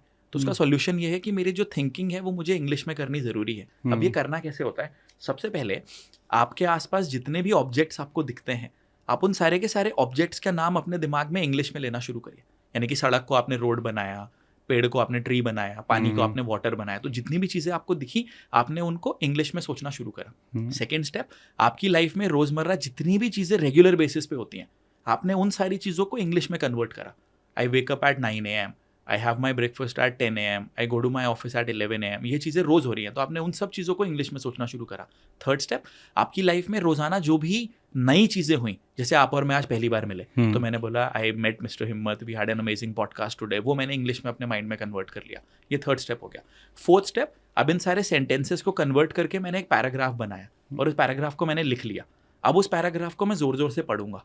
तो अब इससे होगा क्या कि ऑटोमेटिकली जब इस चीज़ को मैं बार बार करने लग जाऊंगा तो मेरा माइंड अब अपने आप ही इंग्लिश में सोचना शुरू कर चुका है। और अब जो वो पैराग्राफ बन गया उसका मैंने ग्रामेटिकली चेक कर लिया, टूल्स होते हैं बहुत सारे ऑनलाइन, आपने ग्रामर पार्ट भी चेक कर लिया, तो ये करके आपका जो थॉट प्रोसेस है वो इंग्लिश में हो गया, तो आपने उसके ऊपर वर्क अपॉन कर लिया। सेकेंडली, अगर किसी को वीडियोज बनाने से डर लगता है, माना, उसका भी सोल्यूशन है। आपको डर लगता है कि कैमरे के सामने आप बात नहीं कर सकते, तो आपने अपने संग अपने किसी टीम मेंबर को लिया, परिवार वाले सदस्य को लिया, उसको बोला कि भाई तू मुझसे क्वेश्चन पूछ, मैं तेरे को आंसर दूंगा। तो वो आपसे क्वेश्चन पूछ रहे हैं, आप उनको आंसर दे रहे हो, आपने ऐसे वार्तालाप करा, वीडियो रिकॉर्ड होने लग गया, धीरे धीरे आपका कॉन्फिडेंस आने लग जाएगा, आप धीरे धीरे कैमरे के सामने देख के भी वीडियोस बनाने लग जाएंगे। दूसरी चीज़ हो जाएंगी। तीसरा चीज़, आप जब शुरू में बात करो तो सिर्फ उन चीज़ों के ऊपर बात करो जिसमें आपको 100% एक्सपर्टीज है। अब जैसे मैं स्टॉक्स के ऊपर बात नहीं करूंगा क्योंकि मुझे एक्सपर्टीज नहीं है, मेरे को नहीं आता है, तो मैं उन्हीं चीज़ों के बारे में बात करूंगा जिसमें मेरी 100% एक्सपर्टीज है, तो उसमें मेरे को सोचना नहीं पड़ेगा क्योंकि वो बाय डिफॉल्ट मेरे अंदर से चीज़ आ जाती है निकल के। So then you automatically become good at it. एक और एक्टिविटी मैंने करी थी, हमारे कॉलेज में ना एक कॉम्पिटिशन हो रहा था जिसमें इम्प्रॉम्प्टू स्पीकिंग करनी थी कि आपको ऑन द स्पॉट टॉपिक मिलेगा, आपको उसके ऊपर जवाब देना है। मेरी एक आदत थी कि जब मैं बोलता था तो मैं सोचने के लिए ना नीचे देखता था, तो मैं फर्स्ट राउंड तो क्लियर हो गया। मेरे को टीचर ने बोला कि राहुल आप अच्छा बोल रहे थे लेकिन आप नीचे देख रहे हो, that is a sign of nervousness. Oh okay. तो जो मेरा रूम पार्टनर है, मैंने उसको बोला भाई तू ना 25-30 सेंटेंसेस बना दे, टॉपिक्स एक टेबल में डाल दे मग के अंदर और चले जा। तो मैंने रात में अराउंड 40 टॉपिक्स के ऊपर प्रैक्टिस करी थी। अगले दिन कॉन्टेस्ट था वो, तो मैंने ऐसे निकाला, उसके ऊपर बोला, ऐसे निकाला, फिर बोला, तो मैं 40 बार सामने देख के बोल रहा था। आपको लगता है कोई दूसरा बंदा जीत सकता है उस कॉन्टेस्ट को? मैं उस कॉन्टेस्ट को अगले दिन नहीं जीता था, मैं उसी रात को जीत गया था जब मैंने 40 बार प्रैक्टिस करी। अगली बार मैंने बस वो 41वीं बार उसको निकाला, स्टेज पे जाके बोला और मैं जीत गया। क्योंकि आप प्रैक्टिस जब किसी चीज़ को करते हो तो आप ऑटोमेटिकली इतने अच्छे हो जाते हो। आप समझो, एक दिन पहले तक मेरी टेंडेंसी थी कि मैं नीचे देख के बोल रहा हूँ, मैंने 40 बार प्रैक्टिस करा, सामने देख के बोला, 41वीं बार स्टेज पे जाके बोला, तो आप जीत गए ऑटोमेटिकली। मुझे नहीं लगता किसी भी और बंदे ने रात में 40 बार प्रैक्टिस करी होगी उस चीज़ को। वो चीज़ आपको जिताती है कि आप कितनी बार। यहाँ पे मैं भी एक छोटा सा किस्सा बताना चाहूँगा आपको। मैं कॉलेज से पहले कभी भी मतलब स्टेज पे कभी नहीं बोला था मैंने जी। और स्कूल लाइन में ही मतलब 2 बार फेलियर मैं फेस कर चुका था, तो एक तरीके से फेलियर के टैग लग चुके थे मुझ पे। अब वो टैग्स में अभी आप एक स्कूल रन करते हैं? अब तो मैं 2 स्कूल रन करता हूँ, है ना। और दिल्ली यूनिवर्सिटी में रामानुजन कॉलेज में पढ़ाने जाते हैं, सैनिक स्कूल में अपने प्रोजेक्ट चल रहे हैं, अब तो बहुत सारी चीज़ें हैं। तो 12th में जो टैग लग गया था फेलियर का, उस टैग को मैं हटाना चाहता था। तो कॉलेज में यूथ फेस्टिवल होते भाई, तो यूथ फेस्टिवल में बहुत सारी एक्टिविटीज़ वगैरह होती हैं। तो वहाँ पे संस्कृत डिक्लेमेशन में तो बहुत सारे इवेंट्स थे, एक पोइम थी, सिंपोजियम था, डांस, सिंगिंग वगैरह बहुत सारी चीज़ें। तो मैंने सिंगिंग और डांस को छोड़कर हर चीज़ में पार्टिसिपेट करने की कोशिश की, क्योंकि ना तो मैं डांस में अच्छा था ना सिंगिंग में अच्छा था, बट ये था कि पोइम कर सकता हूँ या और बाकी चीज़ें कर सकता हूँ, उनमें मुझे चांस मिला नहीं। एक इवेंट बचा हुआ था, वो था संस्कृत डिक्लेमेशन, संस्कृत में भाषण देना। मतलब आपको 6 पेज का वो पूरा भाषण याद करना पड़ेगा, उसके बाद उसको डिलीवर करना पड़ेगा। इससे पहले आपने कभी हिंदी में भी नहीं बोला है ना। तो वो चैलेंज लिया, और वही बात, एक बार तो मुझे भी डर लगा, क्योंकि ना मेरे मन ने भी मुझे डराया, इवन दोस्तों ने भी डराया, और जहाँ जहाँ मैं सजेशन लेने के लिए जा रहा था कि इसको कैसे बोलना है, डिलीवर करना है, तो सभी क्या कह रहे थे कि यार ये क्या, मतलब ये कर ही नहीं पाओगे, हो ही नहीं पाएगा। फाइनली क्योंकि मुझे तो टैग हटाना था, तो भाई मैंने एक ही फॉर्मूला अपनाया कि मैं इस पर प्रैक्टिस करता हूँ, और मैं तब तक प्रैक्टिस करता हूँ जब तक ये डर के बावजूद मेरे मुँह से ना निकले, या मैं नींद में भी बोल दूँ। आपको पता है कितनी बार प्रैक्टिस किया होगा मैंने उसको, मतलब मैंने काउंट नहीं किया, लेकिन कम से कम 4 से 5 हज़ार बार। मतलब वो डिक्लेमेशन मेरी टिप्स पे हो गया था।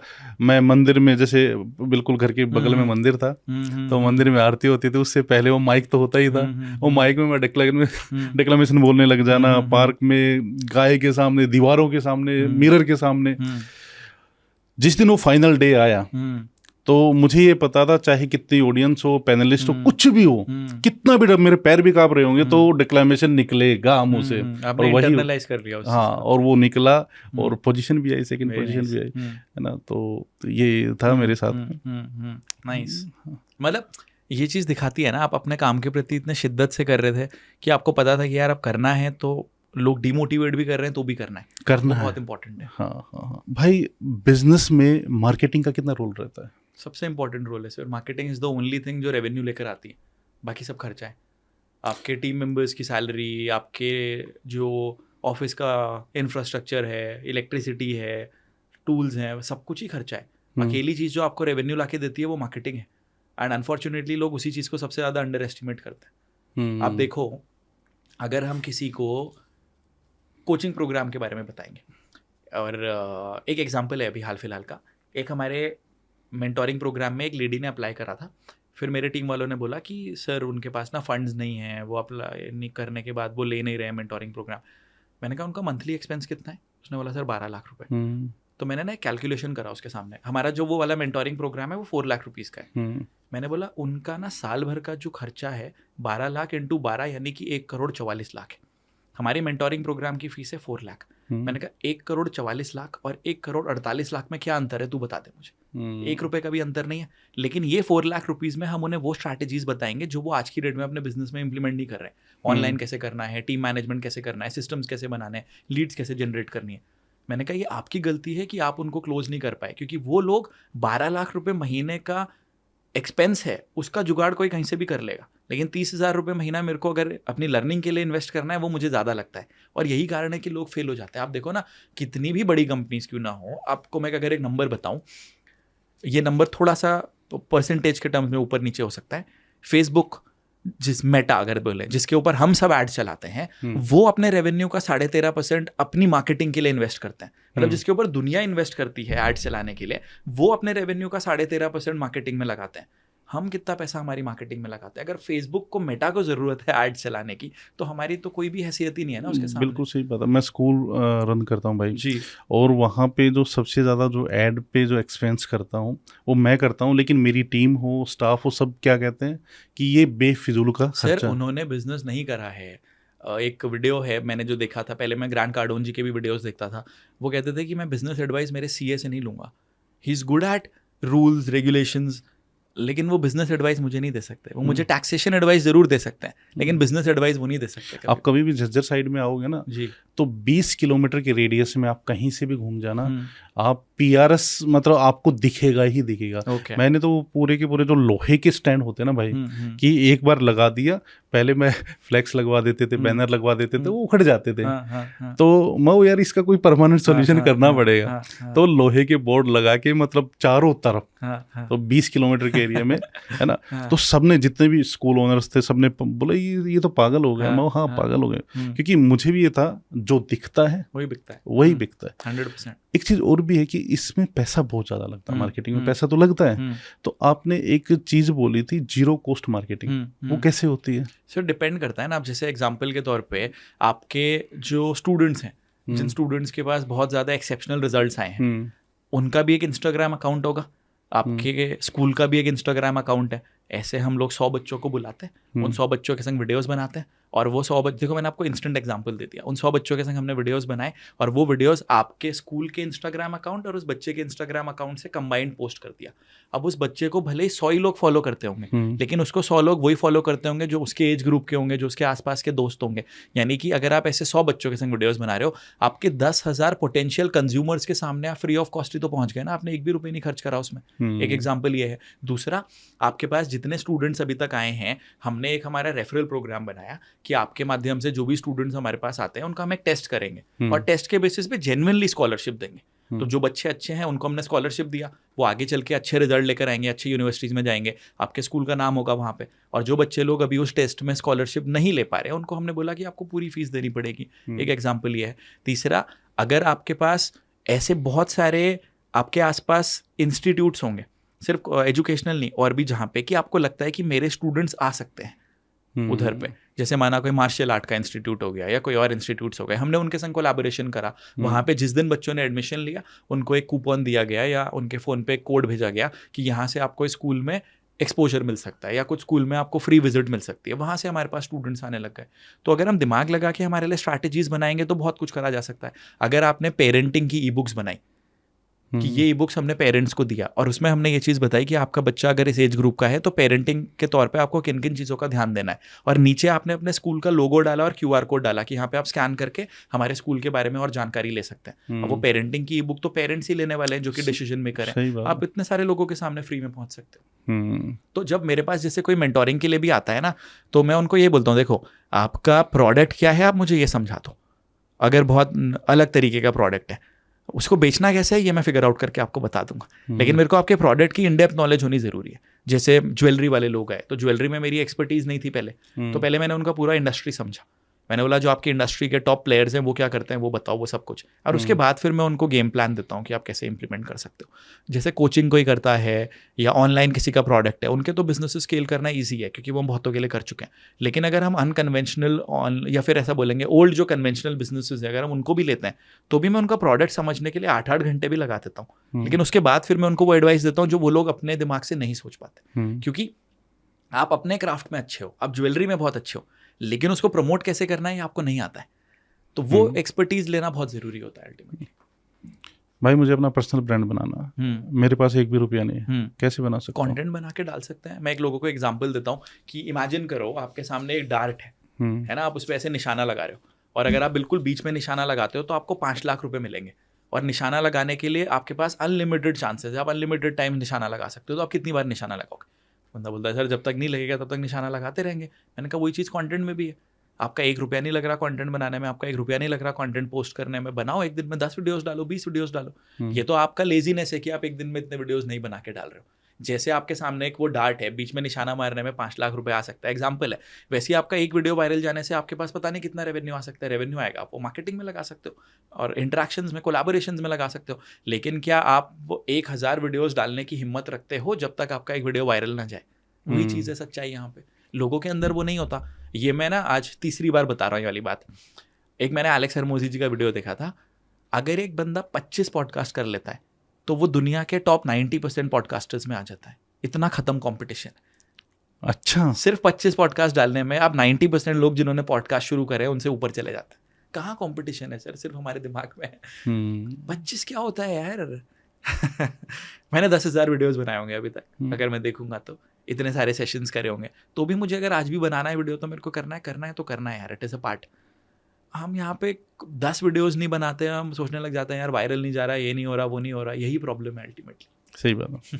भाई मैंने एक कोर्स बनाया मान लो, ठीक है, और मैं उस कोर्स को, पेड कोर्स है, और उसको वायरल करना चाहता हूँ, तो कौन सा मीडियम ज़्यादा अच्छा रहेगा? वेबिनार, 1-on-1 सेल, मतलब किस तरीके से मुझे करना चाहिए? ये एक्चुअली ना डिपेंड करेगा आपके प्रोडक्ट का प्राइसिंग कितना है, प्राइसिंग के ऊपर। अब जैसे आपका प्रोडक्ट का प्राइस माना 50,000 की रेंज में एग्जांपल के तौर पे, ठीक है, तो उस वाले मोड में लोग 1-to-1 इंटरेक्शन करके ही लेना चाहेंगे। तो आपने एक फनल लॉन्च करा, उसको हम VSL बोलते हैं, वीडियो सेल्स लेटर।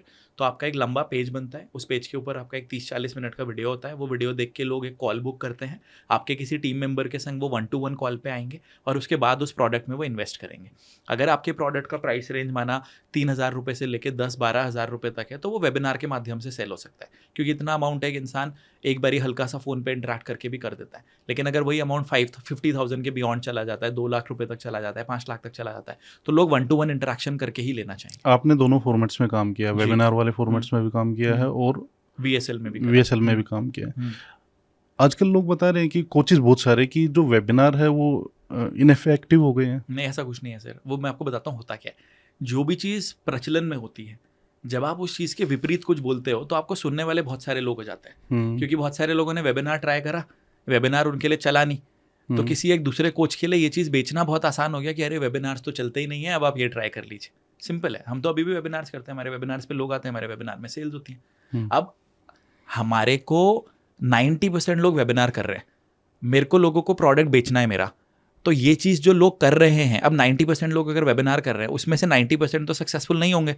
वो लोग उस वीडियो को देख के बोलेंगे हाँ यार इसी वजह से मेरे वेबिनार्स नहीं चल रहे हैं, क्योंकि वेबिनार्स आज के दौर पे चलते नहीं है। लोग इंट्रोस्पेक्ट नहीं करेंगे कि मेरा प्रोडक्ट क्यों नहीं चल रहा है। एक हमारी मेंटी है, अभी उनका मेरे पास वॉइस नोट आया था, वो चंडीगढ़ में रहते हैं, बिंदु जी नाम है उनका। अभी इस महीने का उनका रेवेन्यू 25 लाख का होगा, और वो 1.25 साल पहले ही उनकी जर्नी शुरू हुई है हमारे साथ। इस महीने का रेवेन्यू 25 लाख का होगा, और उनकी जर्नी हमारे संग 1.25 साल पहले ही शुरू हुई है। 1.25 साल पहले वो हमारे इवेंट में आए थे, दिल्ली में सबसे पीछे वाली सीट में बैठे हुए थे वो और उनके हस्बैंड। उन्होंने क्रेडिट कार्ड से वो टिकट लिया था इवेंट का, 2 लोगों का 10,000 का, 5-5 हज़ार रुपये का टिकट पर पर्सन का। अभी उनका मंथली रेवेन्यू 20-25 लाख रुपीज़ का जा रहा है। क्यों? क्योंकि प्रोडक्ट पावरफुल है। उनका प्रोडक्ट किसका है कि अगर किसी का हेयर लॉस हो रहा है तो आपके बॉडी टाइप को स्टडी करके कि आपका वात कितना है, पित्त कितना है, ये सब चीज़ें स्टडी करके फिर वो आपको रिकमेंड करेंगे कि आपको क्या फूड इनटेक करना चाहिए, कौन सा हेयर सीरम लगाना चाहिए, कौन से मास्क लगाने चाहिए। उनका कोर्स इस चीज़ के ऊपर उन्होंने बनाया हुआ है। प्रोडक्ट ऐसा है, हर किसी को ज़रूरत है देखा जाए तो। और फीमेल्स का तो अगर हेयर लॉस होता है तो उनको तो और ज़्यादा होता है, क्योंकि ब्यूटी सेंट्रिक वो ज़्यादा होता है, कंसर्न ज़्यादा होता है उनके प्रोडक्ट में। अभी उनकी एक रील वायरल हुई है, आप देखिएगा, उस रील में 64,000 कॉमेंट्स हैं उस रील से उनके अकेले वीडियो से 35,000 फॉलोअर्स बढ़े हैं। और वो कमेंट क्या था, उन्होंने बोला आप कॉन्फिडेंस कमेंट करो, आप कॉन्फिडेंस कमेंट करोगे तो मैं आपको मेरे वेबिनार का लिंक दूंगी। तो अगर 64,000 कमेंट्स आए हैं, यानी कि 40,000 लोगों ने कमेंट करे होंगे, बाकी इनके रिप्लाईज गए हैं। उस अकेली रील से उनके पास 10,000 करीब लीड्स आई हैं, और उस अकेली रील से ही उनका 15-20 लाख रुपए का रेवेन्यू जनरेट हो जाएगा। तो मतलब अभी भी वेबिनार ब्रह्मास्त्र है, सब कुछ है सर। अभी मैं अगर मेरे पास ये देखो, मैं आपको बोलते हैं ना प्रत्यक्ष को प्रमाण की आवश्यकता नहीं होती है। ये जो हमारे मेंटी हैं बिंदु जी, ये इनका मैसेज आया था कल, आप ही पढ़ दो सर, कितने इनके कन्वर्जन हैं इस वेबिनार में। 40 कन्वर्जन, 7,000 रुपये का प्रोडक्ट, यानी इसी अकेले वेबिनार से इनका 3 लाख रुपए का रेवेन्यू हुआ है। अब ऐसे ही एक महीने में 12-13 वेबिनार्स कर रहे हैं, हर एक वेबिनार में 3 तो नहीं आएगा, लेकिन आप एक बात बताओ ना सर, एक बंदे को इनके प्रोडक्ट में 40% की प्रॉफिटेबिलिटी है। 40% प्रॉफिटेबिलिटी मतलब हो गया 10 लाख रुपए का टेक होम करना। 10 लाख रुपए का टेक होम अगर कोई एक बिजनेस में कर रहा है, यानी 5 साल में ब्रेक इवन बोलता है एक बिजनेस करते हैं ना, यानी कि 6 करोड़ रुपए का रेवेन्यू उनके पास प्रॉफिट के तौर पे आएगा 5 सालों में। इस ऐसे बिजनेस के लिए मिनिमम 7-8 करोड़ तो इन्वेस्टमेंट करना होगा तभी। इन्होंने तो अपने बिजनेस में ऐसा कुछ भी इन्वेस्टमेंट नहीं करा, 1 लाख रुपए भी नहीं करा था इन्वेस्टमेंट। तो सच्चाई यही है कि आपको नहीं आता है, आपके लिए इसलिए काम नहीं कर रहा भाई। मान लो बहुत सारे लोग वेबिनार कर रहे हैं, बहुत सारे लोग, और सीधी सी बात है फेल भी हो रहे हैं क्योंकि उनको सिस्टम और प्रोसेस नहीं आता। तो मैं थोड़ा सा और डेप्थ में जाना चाहूंगा कि आप बिल्कुल मतलब वो कुछ ऐसा कोई गारंटेड फॉर्मूला दे सकते हैं जिससे वेबिनार चल जाए। सबसे बड़ी चीज, आपका प्रोडक्ट अच्छा है कि नहीं है, पहला स्टेप 1, प्रोडक्ट अच्छा होना। जैसे उसको भी मैं और विस्तार में बताता हूँ। एआई आने से पहले, चैट जीपीटी वगैरह आने से पहले, नॉर्मल जो निशेस होते थे ना, जैसे हमारा हैप्पीनेस कोचिंग हो गया, सेल्स कोचिंग हो गया, ये सब भी अच्छा चलते थे, अब नहीं चलते। अब मेरे को चैट जीपीटी में 1 मिनट लगता है पूछने के लिए कि यार मेरे को सेल्स ऑब्जेक्शंस 50 लिख के दे दो आंसर्स के संग। अब उसके लिए उनको एक कोच की जरूरत नहीं है। तो अगर आप ये सब चीजें लोगों को सेल कर रहे हो तो वो नहीं चलेंगी। This is the problem. आपने अपने आप को औरों से अलग नहीं बनाया। इनका प्रोडक्ट किस चीज का है? हेयर लॉस में आपके बॉडी टाइप को स्टडी करके ये चीजें बताएंगे। अब जैसे हमारे एक और मेंटी हैं, उनका डायबिटिक रिवर्सल का प्रोग्राम है। अगर किसी को डायबिटीज है, वो उससे जूझ रहा है, अगर ऑनलाइन कितने भी सॉल्यूशंस मिल जाएं, वो इंप्लीमेंट करने से पहले डॉक्टर को पक्का दिखाएगा। आप समझ गए? तो वो निश ऐसी है जो कि वेबिनार पे पक्का सेल होगी। एक और हमारे मेंटी हैं, उनका नाम डॉक्टर अर्पणा है। उनका प्रोडक्ट है कि जो होम्योपैथिक डॉक्टर्स हैं उनकी प्रैक्टिस कैसे बढ़ सकती है, वो जो उनके फॉर्मूलाज होते हैं वो कैसे जल्दी नाम पढ़ के याद कर सकते हैं। अगर आप नाम जल्दी पढ़ के याद कर पाओगे, आप एक दिन में ज़्यादा पेशेंट्स को केटर कर पाओगे तो आप ज़्यादा पैसे कमाओगे। ये निश ऐसी है जो अच्छा वर्क करेगी। अगर आप लोगों का जैसे फीमेल्स में होता है ना कि PCOS PCOD रिवर्सल, अगर आप उसमें काम अच्छा कर सकते हो तो आपके पास 100% अच्छे रिजल्ट्स आएंगे। आपके पास सब्जेक्ट मैटर एक्सपर्टीज है कि नहीं है? आपके एड्स जो बंदा चला रहा है वो नॉलेजेबल है कि नहीं है? परफॉर्मेंस मार्केटर अच्छा होना बहुत ज़रूरी है। अगर आपने एक ऐसा ही परफॉर्मेंस मार्केटर लिया जो आपसे माना 10,000 रुपये महीना ले रहा है और वो 30 लोगों के संग काम कर रहा है, क्योंकि उसको भी ढंग का पैसा कमाना है तो उसको भी ज़्यादा क्लाइंट्स चाहिए, तो वो आपके ऊपर ज़्यादा टाइम एफर्ट एनर्जी लगा ही नहीं सकता। आपको लग रहा है कम पैसे में मिल रहा है, आपको ये नहीं दिख रहा कि वो आपको कितने पैसों का नुकसान करके दे रहा है। तीसरी चीज़, आपके सेल्स सिस्टम्स कितने पावरफुल हैं। अब आपको वेबिनार कैसे करना है, उसमें तो बस एक बटन दबाना है कि जूम पे बटन दबाए, वेबिनार कर दिया। वेबिनार में क्या बोलना है, एक स्लाइड की क्या उपयोगिता है, छोटी छोटी चीज़ें होती हैं। आप कभी भी कोर्स में ये नहीं बोलोगे कि आप मेरे कोर्स को बाय करो, आप बोलोगे एनरोल करो। मैं किसी प्रोडक्ट को बाय करता हूँ, मैं पढ़ने वाली चीज़ को बाय नहीं करता, मैं एनरोल करता हूँ उसमें। आप वहाँ पे रिफंड गारंटी कितनी दे रहे हो, आपका जो प्रोडक्ट है उसमें कितनी सक्सेस स्टोरीज हैं, आपका सपोर्ट सिस्टम कितना पावरफुल है। अब आप देखो ना, अगर मेरा सपोर्ट सिस्टम बहुत पावरफुल है, सिंपल सी बात है सर, और मेरे पास 100 मेंटीज हैं और 100 लोगों में से सब तो सक्सेसफुल नहीं हो सकते, ये तो बात फैक्ट है। लेकिन अगर उन 100 लोगों को इस चीज़ के ऊपर कॉन्फिडेंस है कि यार राहुल भाई ने मेरे को जो चीज़ कमिट करी थी वो फुलफिल करी है, तो वो अपने आप ही और लोगों को रेकमेंड करेंगे मुझे। आप अपने अगर कमिटमेंट से नहीं फुलफिल कर रहे हो तो आपके पास लोग क्यों आएंगे दोबारा? चौथी चीज़, आपने जब वेबिनार्स करे, आपने कितने वेबिनार्स करे कि आपको समझ में आया कि मेरे वेबिनार में सेल्स क्यों नहीं हो रही है? क्या पता आपके वेबिनार का बोलने का तरीका बहुत बोरिंग हो, क्या पता आपका जो कंटेंट है वो अपीलिंग ना हो, क्या पता आप वेबिनार में 1 घंटे की जगह 2 घंटे के बाद अपना लिंक ड्रॉप कर रहे हो। और देखो क्या होता है, जो खरीदने वाली ऑडियंस होती है ना, उनके पास समय कम होता है। जिसके पास जितना ज़्यादा पेइंग कैपेसिटी है उसके पास उतना ही कम टाइम है। जिसके पास पैसे नहीं है उनके पास बहुत ज़्यादा खाली टाइम है, वो आपके संग 4 घंटा भी बैठा रहेगा। आपने वेबिनार में 1 घंटे में लिंक ड्रॉप करने की जगह 2 घंटे में करा, तो मैं अगर एनरोल कर सकता था, मैं 40 मिनट बाद निकल गया क्योंकि मुझे काम आ गया, मुझे फ़ोन आ गया, मुझे पॉडकास्ट करना था, तो मैं चाहकर भी आपके प्रोडक्ट को नहीं खरीद पाया क्योंकि मेरे पास वो अपॉर्चुनिटी नहीं पहुंची। तो ये बहुत सारे पैरामीटर्स हैं इसमें। वेबिनार फ्री करना चाहिए या पेड करना चाहिए? सर मैं फ्री करता हूँ और पेड भी करते हैं। तो हम क्या करते हैं, मैं आपको बता भी देता हूँ। पेड वेबिनार पे आपका कन्वर्जन रेट अराउंड 10 से 12% रहेगा, जो ऑडियंस आपने लीड जनरेट करी है, अगर आपका प्रोडक्ट का प्राइस पॉइंट 8 से 20,000 रुपए के प्राइस पॉइंट में आता है तो। फ्री वेबिनार्स में आपका अगर सेम प्राइस पॉइंट है तो आपका कन्वर्जन रेट अगर 1.5 से 2% भी रहता है तो भी आपका फनल प्रॉफिटेबल रहेगा। मैं दोनों करने के लिए बोलता हूँ लोगों को, क्योंकि एक महीने में इमीडिएटली पेड वेबिनार से आपको ज़्यादा प्रॉफिट आएगा एक महीने में, लेकिन 3 महीने और 6 महीने के ड्यूरेशन में जो मेरा फ्री वाला फनल है वो मेरे को ज़्यादा प्रॉफिटेबिलिटी देके जाएगा compare to a paid webinar. और होता क्या है ना, ultimately sales is a product of trust, लोगों को ट्रस्ट होना चाहिए। तो जब आपने बहुत सारे फ्री वेबिनार्स कर दिए और एक बंदे को मैं रेगुलरली एजुकेट कर रहा हूँ, ई बुक्स दे रहा हूँ, उसका मतलब ये हुआ अगर एक इंसान ने मेरे 50 ई बुक्स पढ़ ली हैं, 30 ई बुक्स पढ़ ली हैं, तो उसके बाद उनका ट्रस्ट इतना ज़्यादा बढ़ गया कि वो मेरा पेड प्रोडक्ट ऑटोमेटिकली लेंगे। आपका पेड प्रोडक्ट एक इंसान इसलिए नहीं ले रहा क्योंकि उसको ट्रस्ट नहीं है आपके पास। और शुरुआती दौर में अगर आपको सफलता मिल रही है वेबिनार में तो उसको लगे रहना चाहिए और अपने मतलब देखते रहना चाहिए। लगे रहो। दूसरा, आपके जिन लोगों ने प्रोडक्ट को नहीं खरीदा, आप उनको एक गूगल फॉर्म भरने को बोलो, उनको बोलो आप मेरा गूगल फॉर्म भरो, मैं मेरा एक पेड कोर्स आपको फ्री में दूंगा, या फिर मैं आपको 200 रुपये का अमेजॉन का वाउचर दूंगा, आप एक फॉर्म भर के दो कि आपने मेरा प्रोडक्ट क्यों नहीं लिया, मुझे समझ तो आए कि मेरा प्रोडक्ट लोगों को क्यों नहीं पसंद आ रहा है, तभी तो मैं इंप्रूवमेंट कर पाऊंगा। और जिन्होंने एनरोल करा उनसे पूछा कि आपने मेरा प्रोडक्ट क्यों लिया, और धीरे धीरे जिन रीजंस की वजह से प्रोडक्ट लोग ले रहे हैं उनको और ज़्यादा इन्फॉर्मेटिव बनाया और ज़्यादा इंप्रूव करा। जिन रीजन से लोग मेरे प्रोडक्ट को नहीं ले रहे हैं उनको मैं एलिमिनेट करता चला गया, तो मेरा जो प्रोडक्ट और मेरा जो पिच है वो बहुत अच्छा हो जाएगा अपने आप। हम अब अगर आप ऐसा, मैं किसी भी इंसान को बोल सकता हूँ, अगर आपने 50 वेबिनार्स करे हैं आप कभी भी फेल नहीं हो सकते। आपने करे ही नहीं है 50 वेबिनार, सच्चाई है। बिल्कुल सही बात। और फ्रीक्वेंसी क्या होनी चाहिए भाई? ग्रेजुअली बढ़ेगा। इनिशियली मैं बोलूँगा कि एक हफ्ते में एक वेबिनार होना चाहिए, और आपने एक हफ्ते में जैसे एक वेबिनार करा, आपके पास एक महीने में 4 वेबिनार्स हो गए, तो 4 वेबिनार्स की जो आपकी मिला के ऑडियंस आई है, फिर आपने उस ऑडियंस के लिए क्यूमुलेटिव वेबिनार भी करा, यानी सारी ऑडियंस को मिला के एक कंबाइंड वेबिनार करा अलग टॉपिक के ऊपर। इस तरीके से आपका हाँ, मैं वही पूछना चाहता था, क्या वेबिनार हमेशा सेम टॉपिक पे होना चाहिए या डिफरेंट? नहीं, हर हफ्ते तो आपकी ऑडियंस बदलती रहेगी, तो जब ऑडियंस बदल रही है तब तो टॉपिक सेम रहेगा क्योंकि उनके लिए तो नया टॉपिक है, और जो आपकी कंबाइंड ऑडियंस हो गई है उसके लिए फिर आप अलग टॉपिक पे वेबिनार करेंगे। ऐसा ठीक है। मतलब मेरे लिए क्या क्या क्राइटेरियाज होते हैं मैं ये भी आपको बता देता हूँ। किसी इंसान को अगर मैं सेलेक्ट करना चाहूँगा, ये क्वालिटी और ये क्राइटेरिया होना बहुत ज़रूरी है। एक, वो अपने काम में कितना इन्वेस्टेड है। अब जैसे अगर कोई लेट से लेट 30s में है तो वो अपने बिजनेस में ना बहुत इन्वेस्टेड होंगे। वो ऐसा नहीं होगा कि आज कुछ और कर रहे हैं कल कुछ और कर रहे होंगे, क्योंकि उनको पता है कि मेरे को इसी काम में अपना पूरा एफर्ट डालना है। दूसरा, उनके प्रोडक्ट में पुल अप्रोच कितना ज़्यादा है, क्या वो प्रोडक्ट ज़बरदस्ती बेचना पड़ रहा है। अगर ज़बरदस्ती लोगों को देंगे तो कॉस्ट पर लीड बहुत ज़्यादा आएगा जब लीड जनरेट कर रहे हैं, तो क्या वो प्रोडक्ट लोगों को जेन्युइनली ज़रूरत है या आप सिर्फ बेचने के लिए ही कर रहे हो उसको।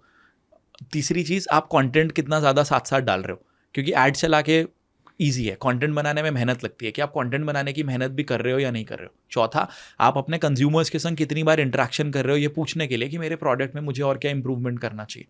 अगर आप ये सारे क्राइटेरियाज में फुलफिल होते हो तब हम आपके संग काम करना चाहेंगे 1-to-1 बेसिस पे। बाकी तो हर कोई आता है मेरे से सीखने के लिए, लेकिन 1-to-1 हम उन्हीं के संग काम करते हैं जो अपने बिजनेस में पूरी तरह इन्वेस्टेड होते हैं। एक और रीज़न जिस वजह से लोग सर सक्सेसफुल नहीं हो पाते हैं कोचिंग में, उसका मेन रीज़न पता है क्या है?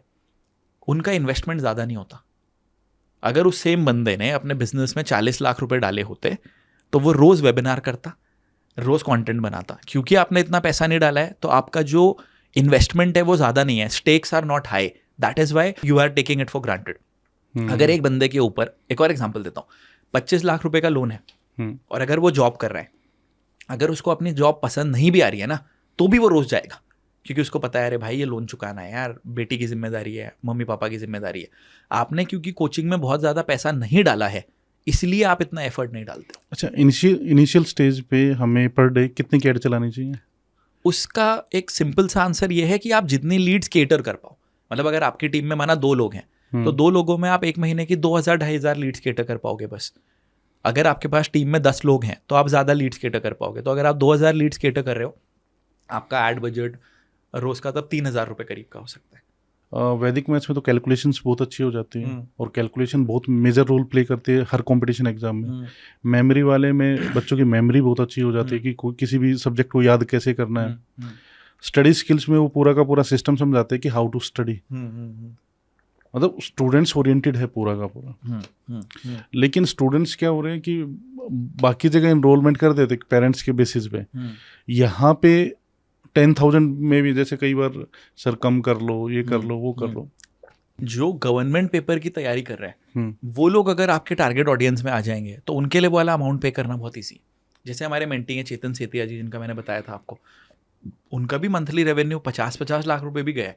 अब वो क्या करते हैं, जो मैथ्स का पेपर आता है ना पंजाब में, मैथ्स कैडर, वो उसकी तैयारी कराता है।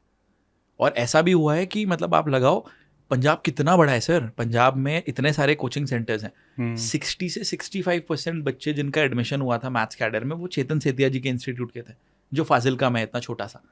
इतना बड़ा, आप इससे ज़्यादा मार्केट क्या कैप्चर कर लोगे, सब तो कैप्चर कर लिया आपने। अब क्योंकि वो ऑनलाइन करते हैं तो इसलिए उनकी रीच बहुत ज़्यादा बढ़ गई है। अब वो उनका जो कोचिंग है वो 18,000 रुपये का है, लेकिन वो उनके लिए कि मैथ्स कैडर पेपर को कैसे निकालना है, इसलिए लोग पे करते हैं क्योंकि एक इमीडिएट आउटकम उनको नजर आ रहा है। तो अगर आपके पेपर से लोगों का ये हो जाए कि कैलकुलेशन से आप ये गवर्नमेंट पेपर बहुत इजीली क्रैक कर सकते हो, तब उनका अमाउंट पे करना आपको बहुत ज़्यादा ईजी हो जाता है। आपका प्रोडक्ट कितना अच्छा है वो तो मैटर करता है, उससे आउटकम कितना पावरफुल निकल कर आ रहा है वो सबसे ज़्यादा मैटर करता है उसमें। बिल्कुल बिल्कुल सही बात। इतने बिजनेस करने के बाद आप इतने ग्राउंडेड कैसे रहते हो सर? मतलब ऐसा कुछ मैंने क्या करा ऐसा कि ग्राउंडेड नहीं रहना चाहिए। मतलब मुझे लगता है कि पहली चीज़ तो अभी बहुत कुछ करना है लाइफ में, और दूसरा अपब्रिंगिंग भी ऐसी है, नेचर भी ऐसा ही है, और मुझे लगता है ऐसा ही रहना चाहिए एक इंसान को। टीम को कैसे हायर करते हो?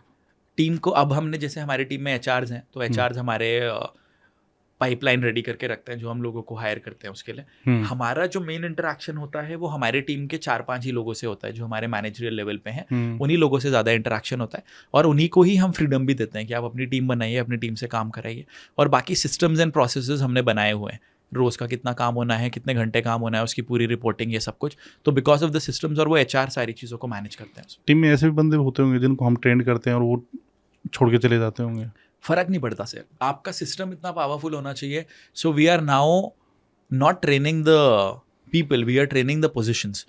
हमने ऐसा कर रखा है कि अगर मेरा कोई माना वीडियो एडिटर आता है तो वीडियो एडिटर के लिए इतना स्ट्रॉन्ग हमारा पेपर वर्क है जिसमें हमने सब चीज़ उनको बता रखी है कि हमें आपसे कैसे वीडियोस चाहिए, कौन सी क्लिपिंग्स चाहिए, क्या क्लिपिंग्स चाहिए, राहुल की कौन सी फ़ोटोज़ हैं, सौरभ की कौन सी फ़ोटोज़ हैं, एडिटिंग करते हुए किन किन चीज़ों का ध्यान देना है। तो अगर एक बंदा चला भी जाता है तो दूसरा बंदा without any human involvement train होकर हमारे काम में कॉन्ट्रीब्यूट करना स्टार्ट कर सकता है। तीसरी चीज़, जो हमारे पिलर्स हैं, कोर टीम जो है, अभी मैं आपको एक एग्जांपल दे भी रहा था कि हमने कोर टीम की और सैलरीज कैसे बढ़ा सकते हैं, कैसे उनको परसेंटेज दे सकते हैं कंपनी का, उन सब चीज़ों के ऊपर वर्क अपॉन करा है। तो जो हमारे पिलर्स हैं वो इंटैक्ट रहते हैं। और हमारे संग एक चीज़ बहुत ज़्यादा होती है, कोई अगर हमारे टीम में आता है तो या तो वो हमारे संग कंटिन्यू करता है या वो अपना कुछ खुद का शुरू करता है। वो दूसरे लोगों के पास बहुत ही कम लोग होते हैं जो ज्वाइन करते हैं जाके। तो आपका अगेन, जैसा आपका व्यवहार है, जैसा आपका व्यक्तित्व है, वो बहुत ज़्यादा मैटर करता है कि लोग आपके संग कितने समय तक रहते हैं। मैं हमेशा ये बात बोलता हूँ, if money is the only thing that your team members are getting from you, then they will not be with you for a very long period of time.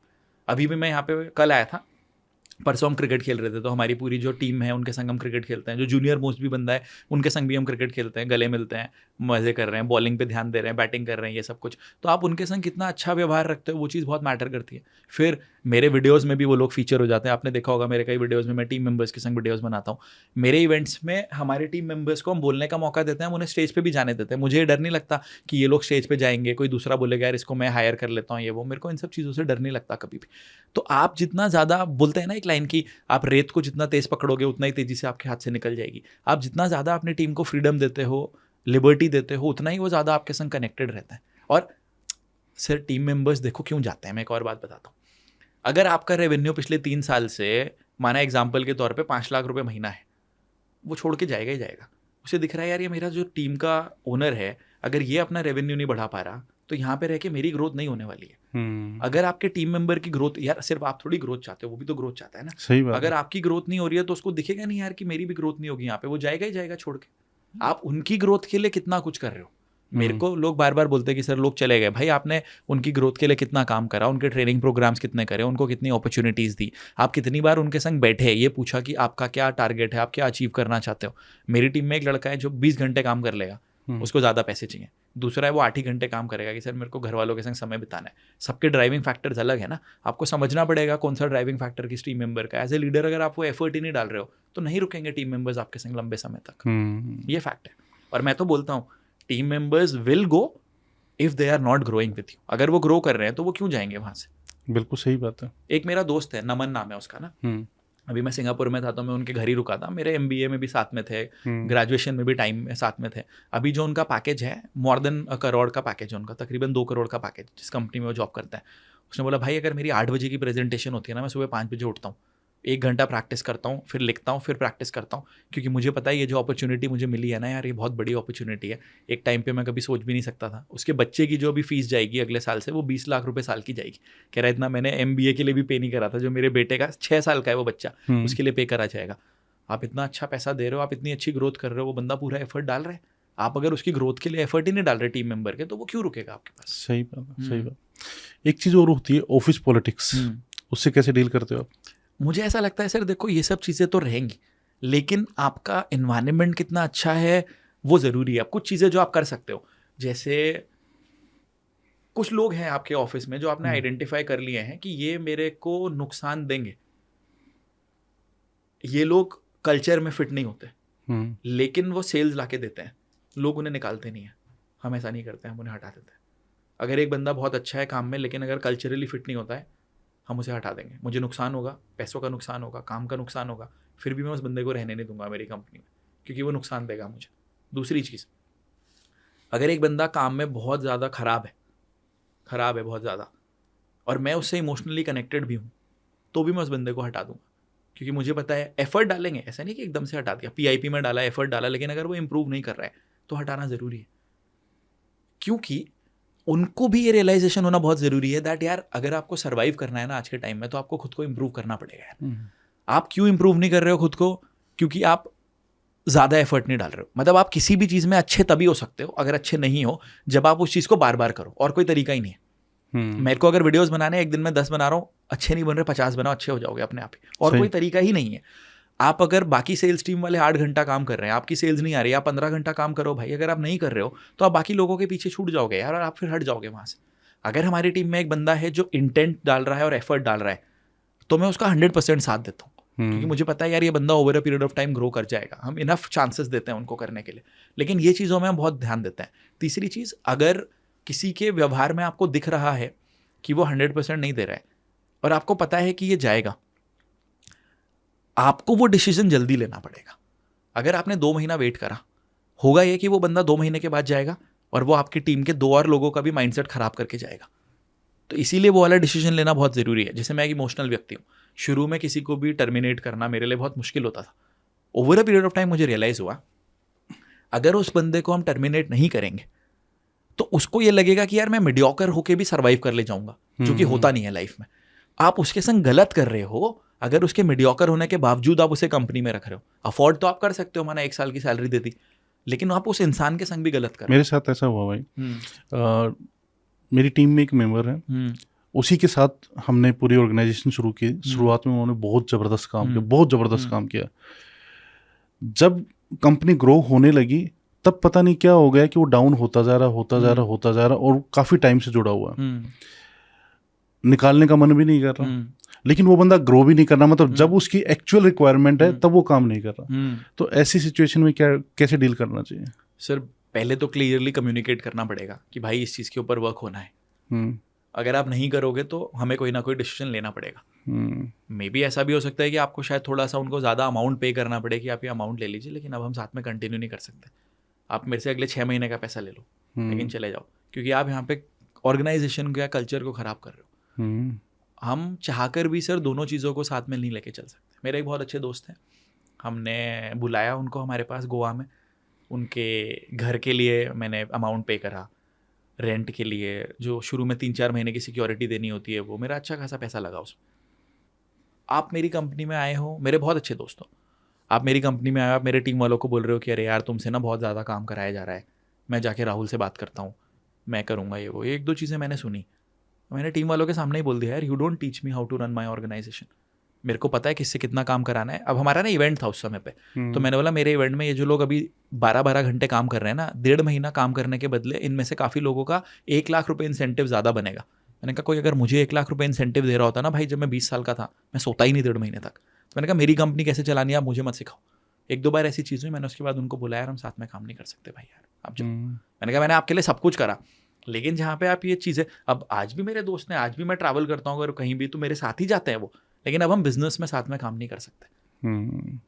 और अगर आप ऐसे लोगों के संग कंटिन्यू करते रहोगे ना, आपके अंदर ही अंदर आप घुटते रहोगे और वो चीज़ आपको नुकसान देगी उल्टा, और आपके रिलेशनशिप को और खराब करेगी। जरूरी नहीं है ना कि हर चीज़ में आप अपने, माना आपकी वाइफ है, माना एग्जाम्पल के तौर पे मेरी मदर है, बहुत सारी चीज़ें मैं नहीं शेयर करूंगा उनके संग, शायद आप अपनी वाइफ के संग भी बहुत सारी चीज़ें नहीं शेयर करोगे, क्योंकि आपको लगता है यार ये नंबर्स वाली और ये सब चीज़ें उनको नहीं समझ आएंगी, तो आप नहीं शेयर करोगे। इसका मतलब ये थोड़ी आप प्यार नहीं करते हो यार, बिल्कुल अंडरस्टैंडिंग लेवल अलग अलग है ना हर किसी का, तो मैं वो चीज़ें नहीं शेयर कर सकता वहाँ। भाई आपसे बहुत बहुत कुछ सीखा। Thank you. अभी जो भी हमारे लिसनर हैं उनके लिए कोई खास मैसेज आप देना चाहें? मुझे ऐसा लगता है यार, सक्सेसफुल होना ना आज के टाइम पे बहुत आसान है। अच्छा। अगर आप डिस्ट्रैक्शंस अपनी लाइफ से हटा दो तो आपके लिए सक्सेसफुल होना बहुत ज़्यादा आसान है। अब जैसे मेरे को इस इंडस्ट्री में, माना कोचिंग में टाइम हो गया काम करते हुए, तो जैसे ना मैं पहले लोगों को देखता था बहुत हायर लेवल पे थे, अथॉरिटी में थे, अभी जब मैं उन सबसे मिला, इंटरेक्शन हुआ, तो मुझे नज़र आया यार ऐसा कोई अंतर नहीं है हम में और उनमें, जस्ट दैट वो लोगों ने वो काम पहले करना शुरू करा था, अपॉर्चुनिटी।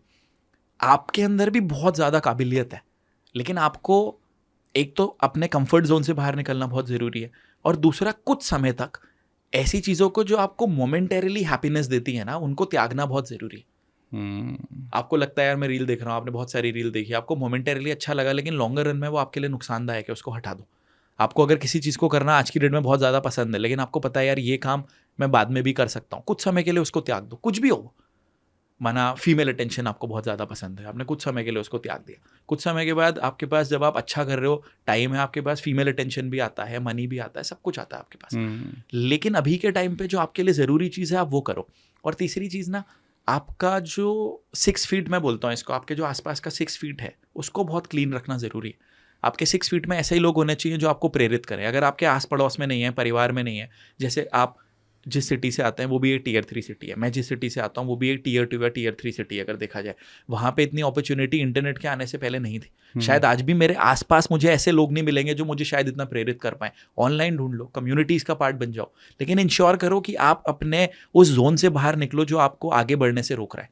कई बार क्या होता है कि घर परिवार में ही ऐसे बंदे होते हैं जो आपको ना लगातार नेगेटिव करते रहते हैं, और मैं भी अक्सर यही कहता हूँ कि अगर आपकी फैमिली में इवन आपके पेरेंट्स भी अगर आपको नेगेटिव कर रहे हो तो पेरेंट्स से दूर हो जाओ, कुछ टाइम के लिए दूर हो जाओ, क्योंकि सब मान जाएंगे, सारे रिश्ते बन जाएंगे, लेकिन हौसला टूट गया ना, वो फिर दोबारा नहीं बनेगा। और सर हौसला टूट गया और दूसरा आपका जो समय चला गया वो वापस नहीं आएगा। और ऐसा है, हम खुद रहे थे यार, ऐसा कोई मनमुटाव नहीं था, लेकिन हमारे पापा दिल्ली में रहते थे और मैं पुणे में रहता था, सौरभ दिल्ली में रहता था। ऐसा 3-4 साल का फेज था जब माँ अकेली रहती थी देहरादून में।